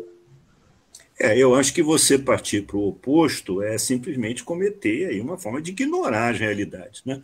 O que eu trouxe aqui para vocês, e aquilo no que eu acredito, é na ampliação dessas fronteiras, na ampliação desses conhecimentos, sem perda das identidades. As identidades têm que ser preservadas. Os ingleses são os ingleses, os haitianos são os haitianos, os brasileiros e afrodescendentes são brasileiros e afrodescendentes. As identidades são importantes serem preservadas. Elas fazem sentido, né? Elas têm um aspecto, inclusive, existencial. Mas elas não devem ser excludentes. Acho que a palavra-chave é inclusão nesse sentido cultural, né? Eu tenho muito cuidado com a palavra inclusão, porque às vezes inclusão acaba sendo inclusão no mercado econômico, entendeu? Não, você quer para você do mercado de consumo, não deve ser entendida dessa maneira, né? Ela é, às vezes, entendida assim, né? Eu quero que vocês se tornem consumidores também, possam ir lá no shopping, etc. Não é isso. É inclusão no sentido cultural, é inclusão no compartilhamento das identidades. Mas para que haja interação entre as identidades e compartilhamento das identidades, tem que haver identidade. Não pode ser uma coisa diluída, né? Nem pode ser uma coisa como esse exemplo que você deu, que a Inglaterra não tem cultura. É claro que tem. Não existe povos sem cultura. As culturas são diferentes. Agora, a noção de cultura pode ser ampliada a incluir, de forma a incluir, outras experiências, outros saberes, outros valores, outras crenças, né? Desde que eles se disponham a essa inclusão. Aqueles que são contra a inclusão, aqueles que rejeitam, aqueles que combatem, que fazem lá uma coisa muito fechada, eu acho que eles não vão contribuir. Isso é entrópico, vai acabar, aqui não vai adiante. Então, eu acho que a minha visão é de ampliação sem perda de identidade. Afirmar uma identidade, mas vê-la sempre em relação a outras culturas, a outros povos, a outros grupos sociais, que seja, então, de interação, que seja, então, de relação. É claro que sempre haverá conflitos, isso é o Hegel, né? Hegel nos ensinou isso, conflito é parte da vida social, né? Mas vamos entendê-lo, né? E vamos ver que o conflito é sempre dialético, vamos entendê-lo, que ele vai sendo um processo, como é o processo histórico que o Hegel analisa. Não sou hegeliano, não, eu sou mal conhecedor de Hegel, que é uma filosofia muito difícil, e nem sou um especialista nele, mas eu acho que ele nos dá muitas linhas de pensamento. Obrigado, professor. Nada. Seria na relação, deixa eu ver. Ok, agradeço. Eu queria só, professor, fazer um gap a partir na fala anterior, na pergunta do Igor, né, que então, falou sobre o tipo do conhecimento, né? Me ouvindo? Então, okay? Então, Mar, eu sei, se desculpe interromper, é que eu não levantei a mão, não tenho às vezes esse costume, perdão por isso. Ah, tá, não coisa, é uma relação de você quer falar? Você me perdoe. É coisa de pessoas que não têm muito... Tecnologia enfim. Pegando só uma carona da sua primeira fala, importante, a questão do Fanon, inclusive, eu acho super assim, necessário e absolutamente importante todos esses empenhos nos estudos e aprofundamento das questões e das lutas, principalmente, não ficar somente no campo acadêmico, né? Isso partir para a luta. Eu, por exemplo, sou um militante político e acho super importante. A questão da polarização e a questão da inversão ou da oposição, que alguém acho que foi o Arthur, comentou sobre isso. Não foi, Arthur? Eu acho que, para mim, no meu ponto de vista, a nossa tendência, apesar de parecer, nesse momento, impossível, pelo menos do que nós vivemos na realidade brasileira, mas é a gente superar tudo isso em algum momento, porque sabemos que toda luta, acho que só não há uma luta, pelo meu ponto de vista, só não há uma luta que é a luta do homem né, do sexo masculino, branco, esse é o cara que, de repente, já nasce, como diz Deleuze, é o único que não tem um devir ser. Todo o resto tem um devir e tem uma luta a lutar. Até a criança, mesmo que branca e do sexo masculino, ainda também tem que ter o seu espaço, a sua respeitabilidade, porque muitos dos pais dizem que criança não tem gosto, criança não tem querer. E eu acho que todo esse movimento, para mim, no meu ponto de vista, é sempre chegar num ponto só, que é o entendimento de todos e uma superação de todos esses problemas complexos. Talvez isso demore um tanto, mas deveria ser essa a grande luta de todos, não sei. Se eu puder completar, se eu puder responder. Claro. Eu concordo plenamente, principalmente com a finalidade, né? Principalmente com o fim, né? Eu acho que talvez seja o maior ponto de convergência, né? A questão da igualdade, da horizontalidade, como se eu não me engano o Itamar tinha dito. Eu acho que esse é o grande ponto, né? A minha... obviamente, né, eu acho muito importante não relativizar, né, certas hierarquias que a gente tem na nossa sociedade, né, certas opressões que a gente tem na nossa sociedade, né, como a polícia mata negros e pobres, mas não tem mais, né, é ponto final, isso é um absurdo né, esse tipo de narrativa não pode, essa coisa de relativização não pode existir, né.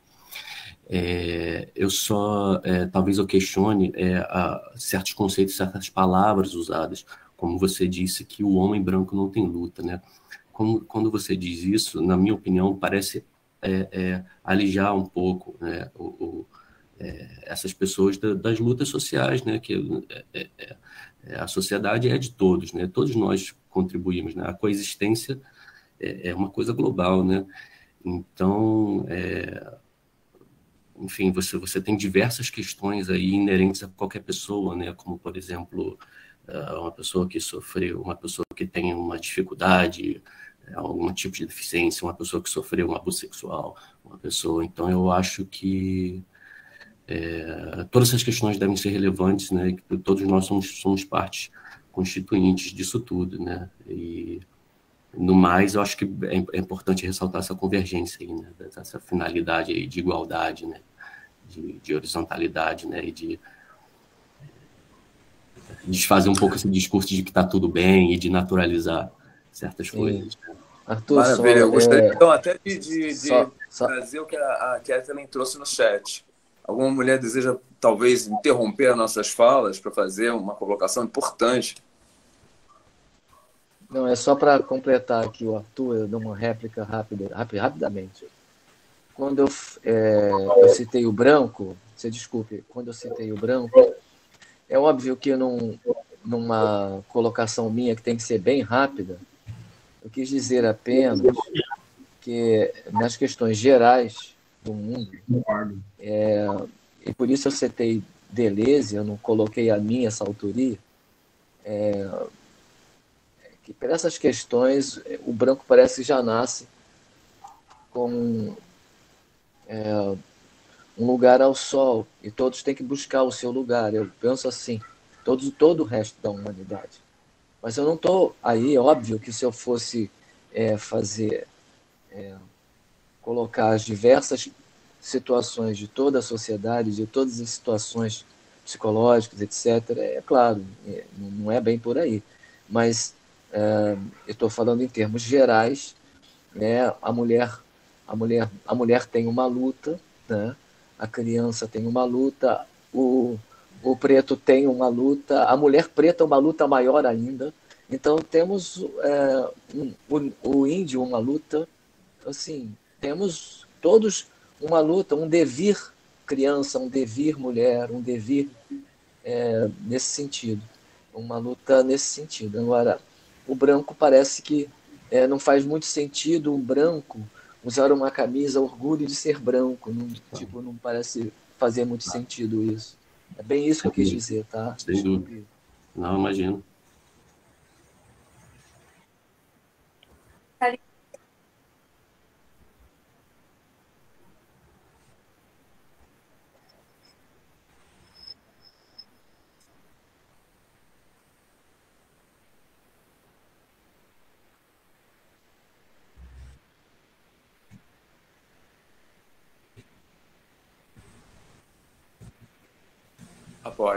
Apoio, concordo.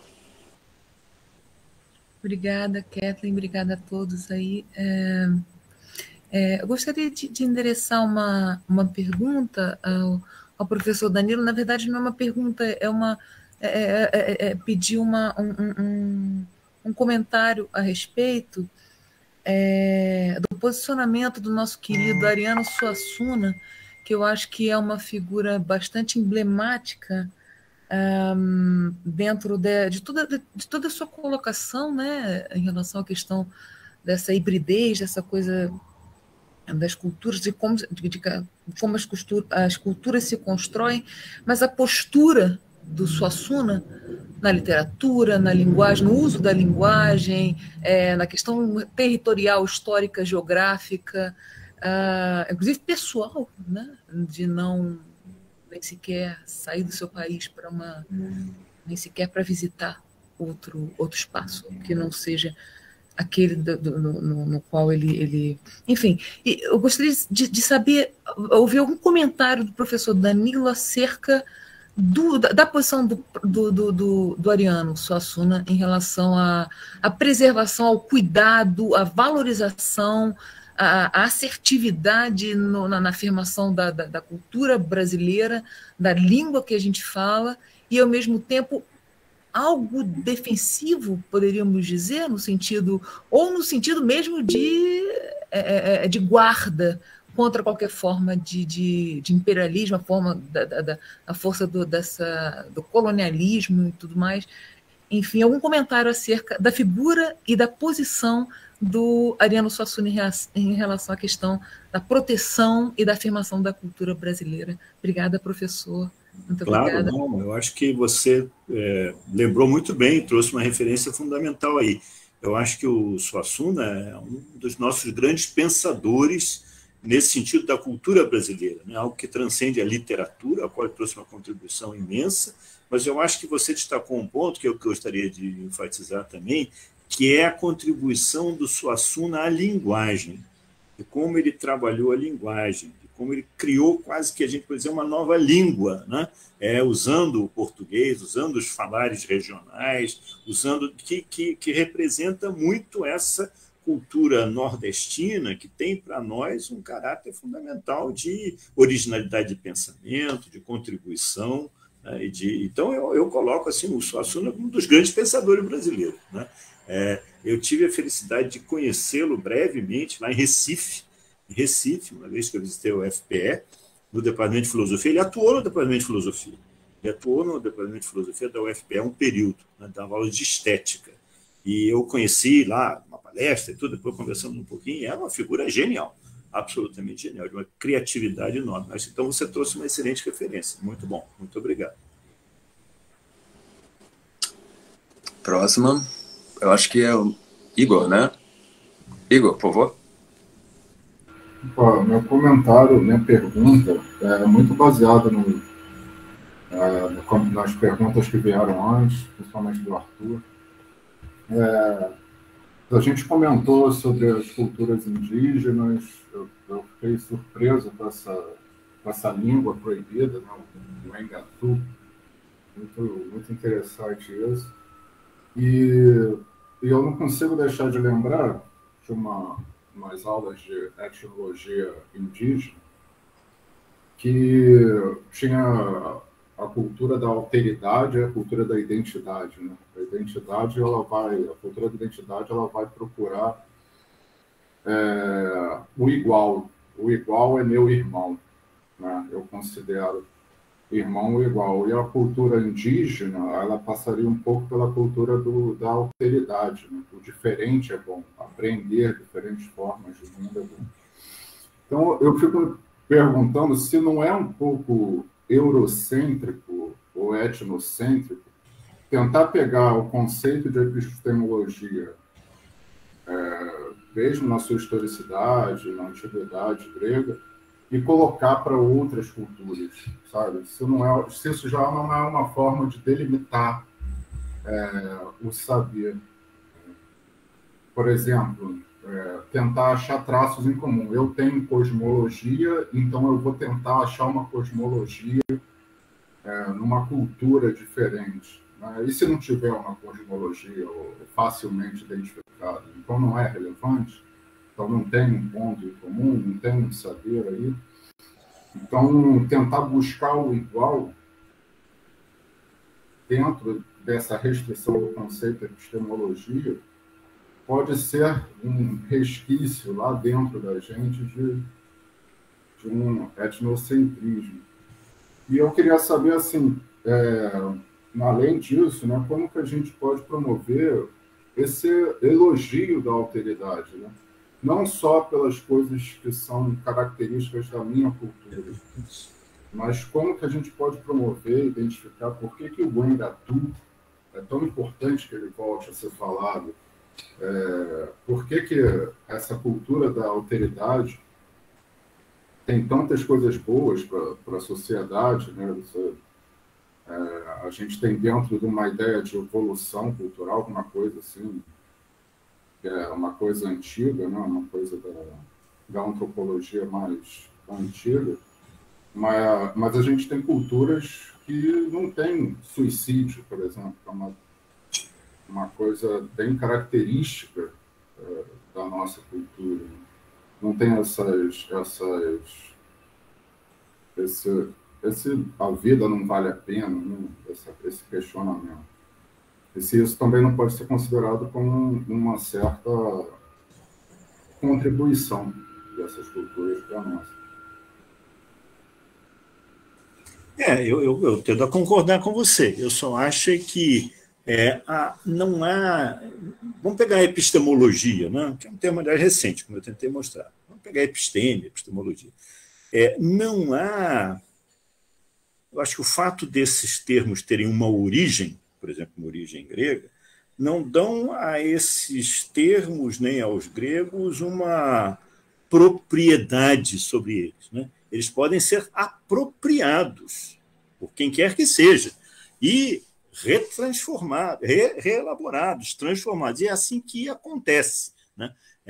Sem nenhum juízo de valor. É assim que acontece. E é assim que aconteceu. Eu acho que quando você fala da questão... Por isso eu mesmo fiz essa autocrítica quando eu estava falando da África e eu comecei a elencar os grandes impérios. Claro, a África teve o Egito, a África teve a Etiópia, o Império do Mali, o Império do Benin. Aí eu disse assim, mas por que eu só estou valorizando os impérios? Né? Por que eu estou olhando para os impérios, talvez por analogia com os gregos ou com os romanos, né? E as sociedades tribais africanas? Tem uma contribuição enorme. E as nossas sociedades tribais. Aí eu digo, leiam o Jean Delery, que o Jean Delery mostra isso. É um europeu protestante francês que veio para o Brasil e conseguiu ver isso que vocês estão dizendo, a alteridade. Ele conseguiu olhar para aquela tribo Tupinambá, com que ele morou aqui na Baía de Guanabara, e se surpreender. Né? Se surpreender é o primeiro passo de romper com esse fechamento cultural que, inevitavelmente, na formação das identidades acaba acontecendo. O Léry se surpreendeu. E aí ele começa a escrever. Ele tem um capítulo fundamental sobre um diálogo entre um chefe tupinambá e um francês, que quer vender mercadoria, trocar para o Brasil, aquelas coisas. E isso eu fiz um trabalho sobre isso, que é fascinante, né? Porque o Léry fez essa passagem, digamos assim, né? Foi capaz de pôr um pé do outro lado, na outra cultura, e olhar para dele a partir da cultura indígena. Isso é raríssimo, é dificílimo, a gente não consegue fazer. Há pessoas que conseguem, que têm essa visão, que se problematizam, que se colocam em questão, e o Léry fez isso. E quando ele e aí tem uma passagem que é muito... O livro é muito afetivo, não é um romance, não é um livro de história de jeito nenhum, nem de filosofia. É um relato, né? Um testemunho. E é um momento que ele já está lá na França, quando o livro é publicado, e que ele escreve a seguinte passagem: como eu sinto saudades de viver entre os tupinambás. Né? Comme il me manque, ele diz. Né? Porque foi um sujeito que é isso, as pessoas que têm uma certa visão pluralista, sem perder a sua identidade, né? Mas sendo capazes de olhar isso que você disse, o ponto de vista do outro. Aliás, essa questão aparece um dos autores que é muito eurocêntrico, que é o Kant. Mas Kant, na crítica do juízo, quando ele fala do que significa crítica, um dos pontos que ele coloca como fundamentais para o pensamento crítico é esse: pensar do ponto de vista do outro. E ele diz que isso é uma das coisas mais difíceis, pensar do ponto de vista do outro. Você fatalmente tem a sua perspectiva, você fatalmente olha o mundo da sua perspectiva.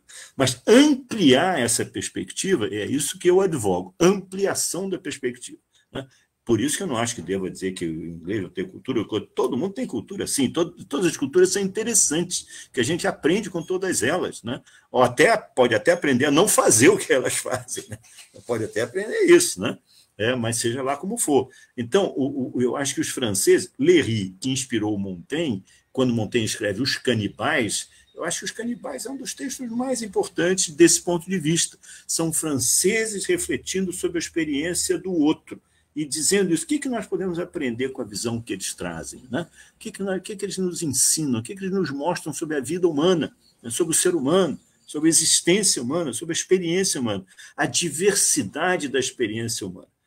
E houve um autor espanhol, José de Acosta, que escreveu um livro sobre... Aí ele fala sobre o México e o Peru, que ele diz isso, que o que mais o surpreendeu, ele foi como missionário lá para o México, o Peru, viveu lá muitos anos, e era espanhol, e ele escreveu um dos textos, uma das passagens que é mais interessante do livro dele, que chama História Natural e Moral das Índias, é quando ele diz assim: o que me impressionou, que me impressiona é a diversidade dos modos de vida humanos, né?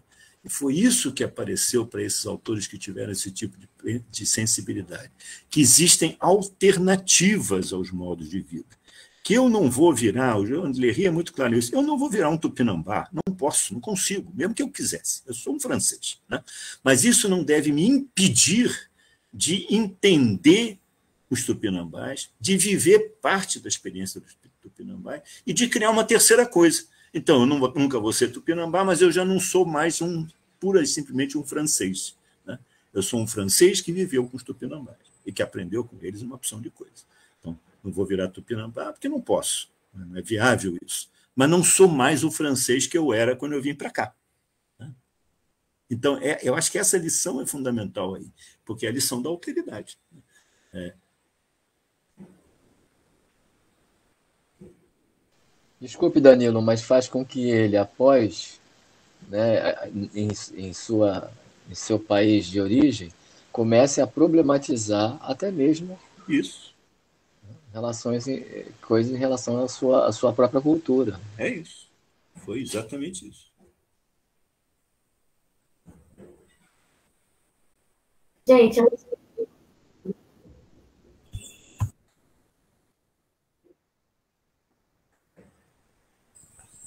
eu vou falar. Bom dia a todos. Uma questão que me surgiu, professor Danilo, pela colocação dos haitianos não ter deixado de fornecer o açúcar, né? Então, eu percebi um comparativo, né? Quando você é um fornecedor de qualquer material e você tem um desenvolvimento a partir do retorno, né, do valor daquilo que você fornece, você realmente tem um desenvolvimento, você tem um crescimento, seja no seu país, seja no seu negócio. Mas quando você é apenas um produtor numa condição escrava, na verdade, o que você tem é apenas uma subsistência, né? É uma senzala onde você simplesmente tem o alimento e a roupa. E com a percepção, né, que eu tive aqui, de que ao optarem, né, os haitianos por não fornecer mais, na realidade, o que eles estavam percebendo neles é que eles continuavam escravos. Eles tinham apenas um trabalho num lugar que era deles, era uma grande senzala, continuava sendo uma grande senzala. E a única forma deles se libertarem disso seria uma forma drástica de cortar o fornecimento. Mesmo que o que aconteceu foi, eles sofreram uma pressão, o que acontece economicamente hoje, que a gente sabe, sofre uma pressão para que você continue a fornecer. Então, eles começaram a sofrer uma pressão dos países em volta para que mudassem a ideia deles e voltassem a ser os escravos do açúcar, né? E eles optaram por viver daquilo que a terra podia dar, mas ter a dignidade da liberdade de poderem viver no país deles, sendo deles, né? É uma forma que eu percebi, né, aqui, e queria colocar, né, para o professor, ouvir do professor também.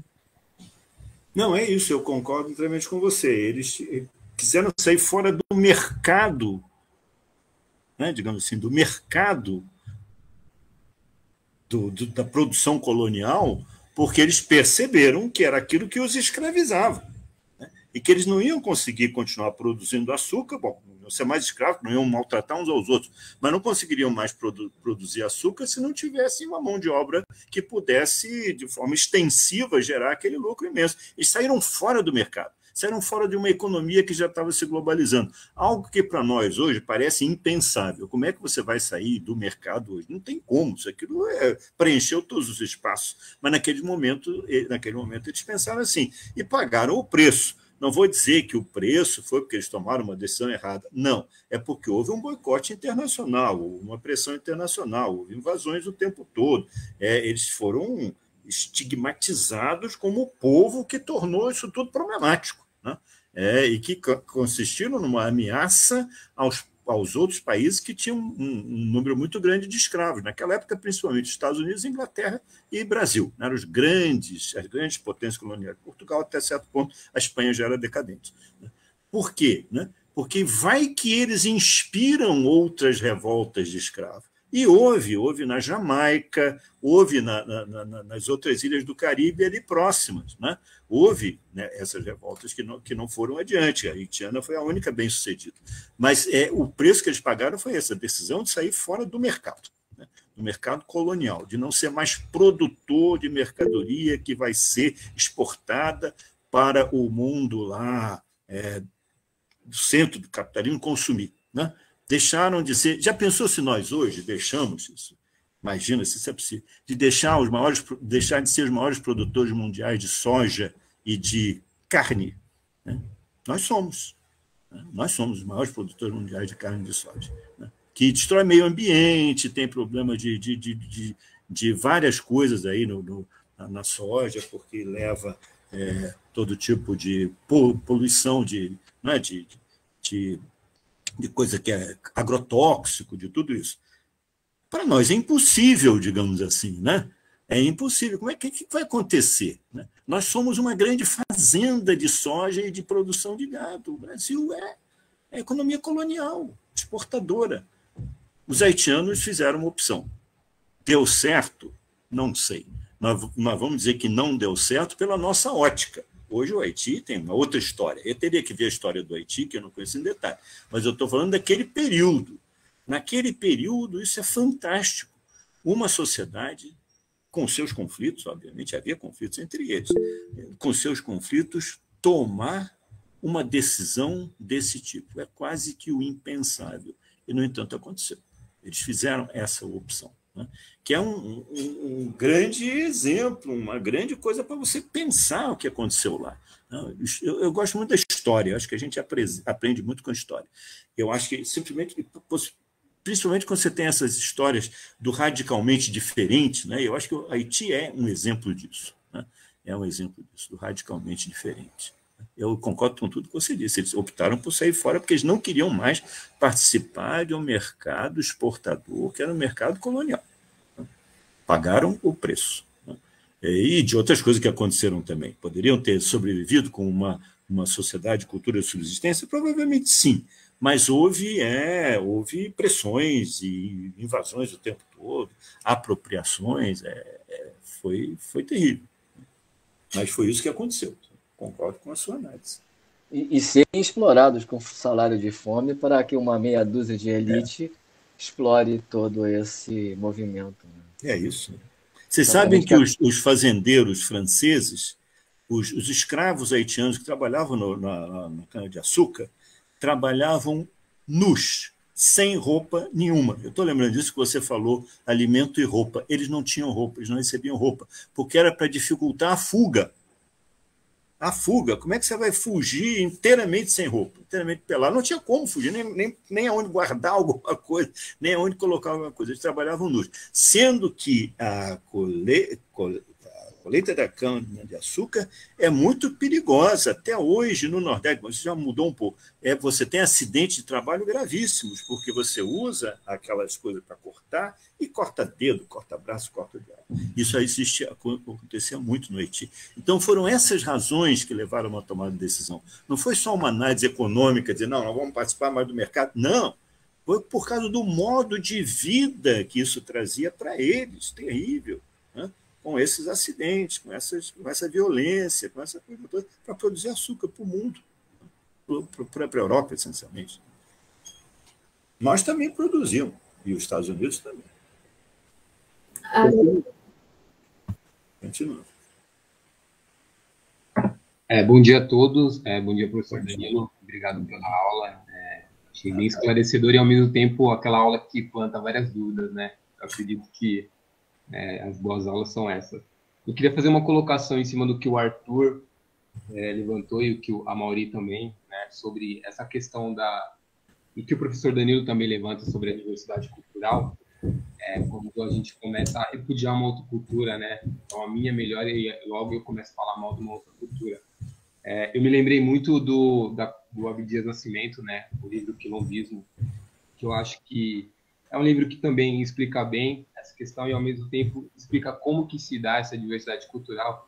E aí eu gostaria de ouvir do professor Danilo como que ele vê isso, né? Porque o Abdias Nascimento, ele também acredita nessa possibilidade de diversidade, nessa junção entre a cultura africana, europeia e indígena, né?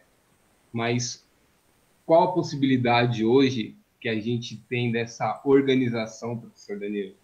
E eu queria também só puxar um gancho da colocação da Ana, que eu acho muito interessante quando ela menciona o ariano, né?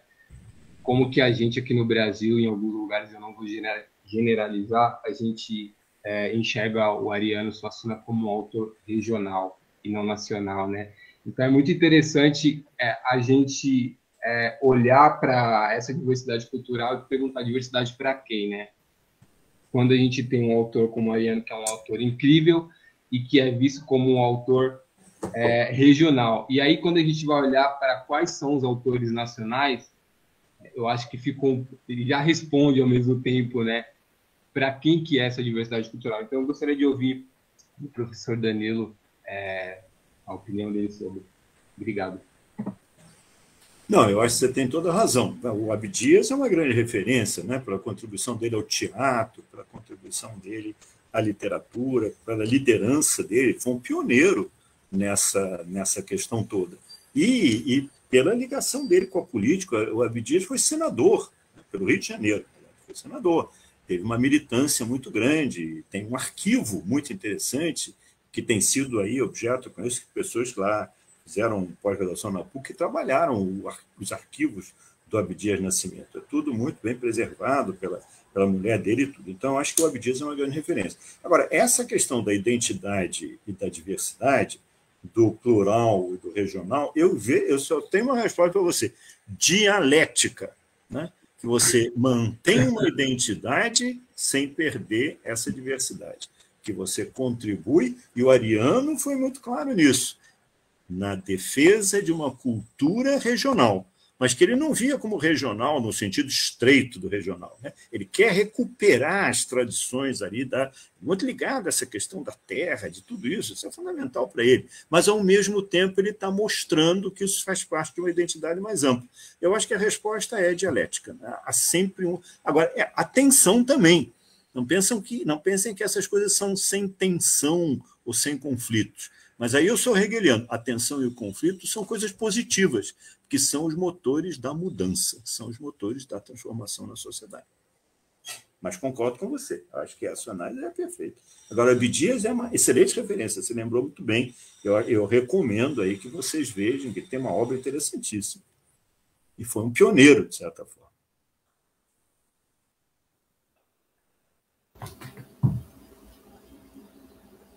É isso. Professor, eu acho que eu botei meu nome para poder ficar na fila para uma pergunta, mas eu acho que a gente já finalizou o nosso tempo. Mas, ao mesmo tempo, eu queria ressaltar um ponto, que eu acho que é, para mim, a base de o que seria um modo de filosofar ou pensar, né? É a autocrítica.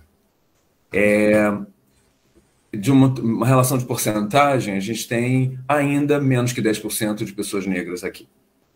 Quanto pessoas indígenas, ou étnicas, ou imigrantes, eu ainda não sei, porque é algo de uma característica muito particular, muito própria, e isso me faz ver que o conhecimento também não chega a todos. A epistemologia ela não é excludente, mas ainda no modo como ela está, está no âmbito restrito. Isso eu estou tentando, ou todos nós tentamos de alguma forma que cheguem, a partir da educação, a ser ampliado. Eu agradeço muito a sua poder de síntese e que realmente não dá, e se houve algumas violências aqui, em termos das falas ou dos processos, o que cabe a gente é a gente poder se retratar, conversar entre a gente em algum momento, né? Porque também a gente tem várias coisas para serem feitas, né? Nesse período ainda pandêmico, e também gestar. Essa aula hoje se finaliza, mas eu queria deixar o ponto da autocrítica, como o conhecimento em cima dos povos não imperialistas, ou dos povos que estão colonizados, né? Porque eu acho que a condição do imperialismo é ter alguém colonizado, né? Oprimido. E dentro das formas, essas pessoas todas, essas identidades, entenderem a situação que elas estão, que é uma situação mesmo que está no mesmo barco, como o Mbembe fala, que a necropolítica é uma situação agora que o branco eurocêntrico, pobre, lixiviado em sua existência republicana, também já deixa de ser branco para ser um negro. E aí toda essa construção de que não é que a pessoa se empreteceu numa transracialidade, mas ela num processo de compreensão, de deslocamento perspectivo, mas sem perder sua identidade. Mas que a situação política de opressão, do desejo desmedido de ambição e atravessar por violência e estupro, né, que é bom ressaltar que o capitalismo ele é oriundo em alguns estudos étnico-raciais e raciais que tem nos Estados Unidos, fala que a origem é a partir da escravidão. O capitalismo é um elemento da escravidão, é uma produção da escravidão. Todo mundo acha que é a partir do capital que consegue se traduzir, mas não. Então, que povos, quando chegam a querer querer sair do jogo internacional, porque se você não participa do jogo internacional, marco político, você também está fora do jogo. E você vira o oprimido. Então, quando se tira da relação econômica, não vamos lá vender açúcar, não é à toa que a gente está dizendo, não compactua mais pelo seu jogo de tabuleiro de xadrez. Porque está dicotômico. Então, alguém vai perder. Então, assim, quando a gente entra, a gente percebe isso. Então, como é que está isso no âmbito das redes sociais? Né? Nem todo mundo agora tem o direito de sair da rede social.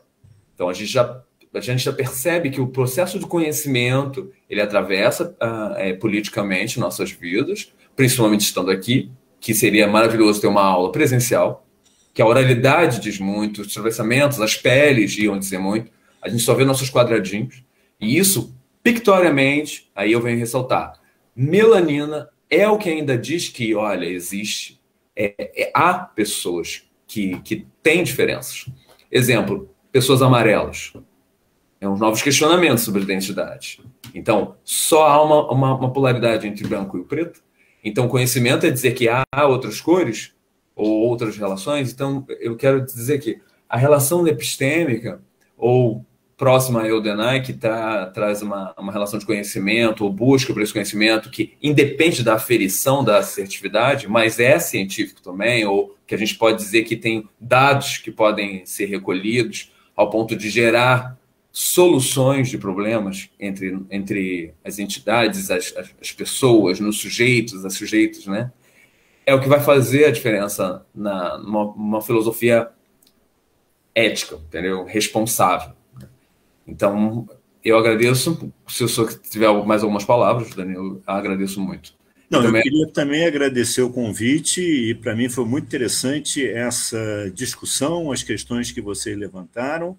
Eu acho que é um ponto de partida, né? Vocês estão começando aí uma coisa muito importante, não só na UF, mas nos grupos que vocês têm participado. Eu acho que a saída é essa, ampliar essa discussão, levar para outras instâncias, interagir com outros grupos, interagir com os grupos que trabalham a diversidade, que lutam por direitos, que lutam pela transformação da sociedade. E eu acho que esse caminho é um caminho sem volta, digamos assim, né? Tem que ser... É difícil, é uma luta realmente, mas que vale a pena ser levada adiante. Eu acho que a gente tem aí, eu não quis mais do que trazer algumas questões para suscitar discussão, reflexão, novas leituras. Agradeço as referências que foram colocadas aí para vocês, contribuem muito, eu acho que esse é o caminho, né? E parabéns pela iniciativa de vocês e por esse projeto de vocês.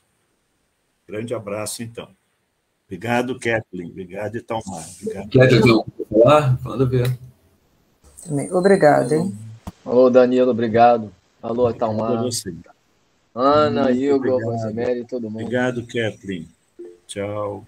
Obrigada, professor. Obrigada a todos. Agradeço a todos. Parabéns, pessoal. Obrigada. Valeu, pessoal. Obrigado, professor.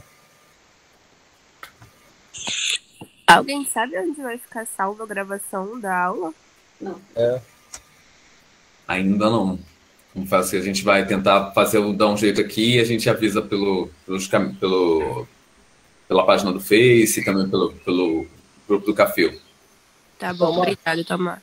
Valeu, gente. Até tudo de bom para vocês. Tchau. Você é professor de filosofia da UF? Professor Itamar? Você é de filosofia da UF? Mas em qual matéria? Essa disciplina, no caso, foi Epistemologia 1. Ah, tá, ok.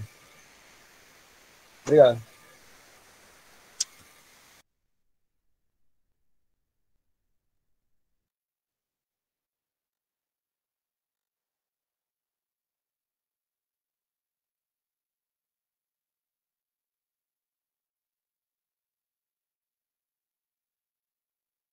O problema é muito chato.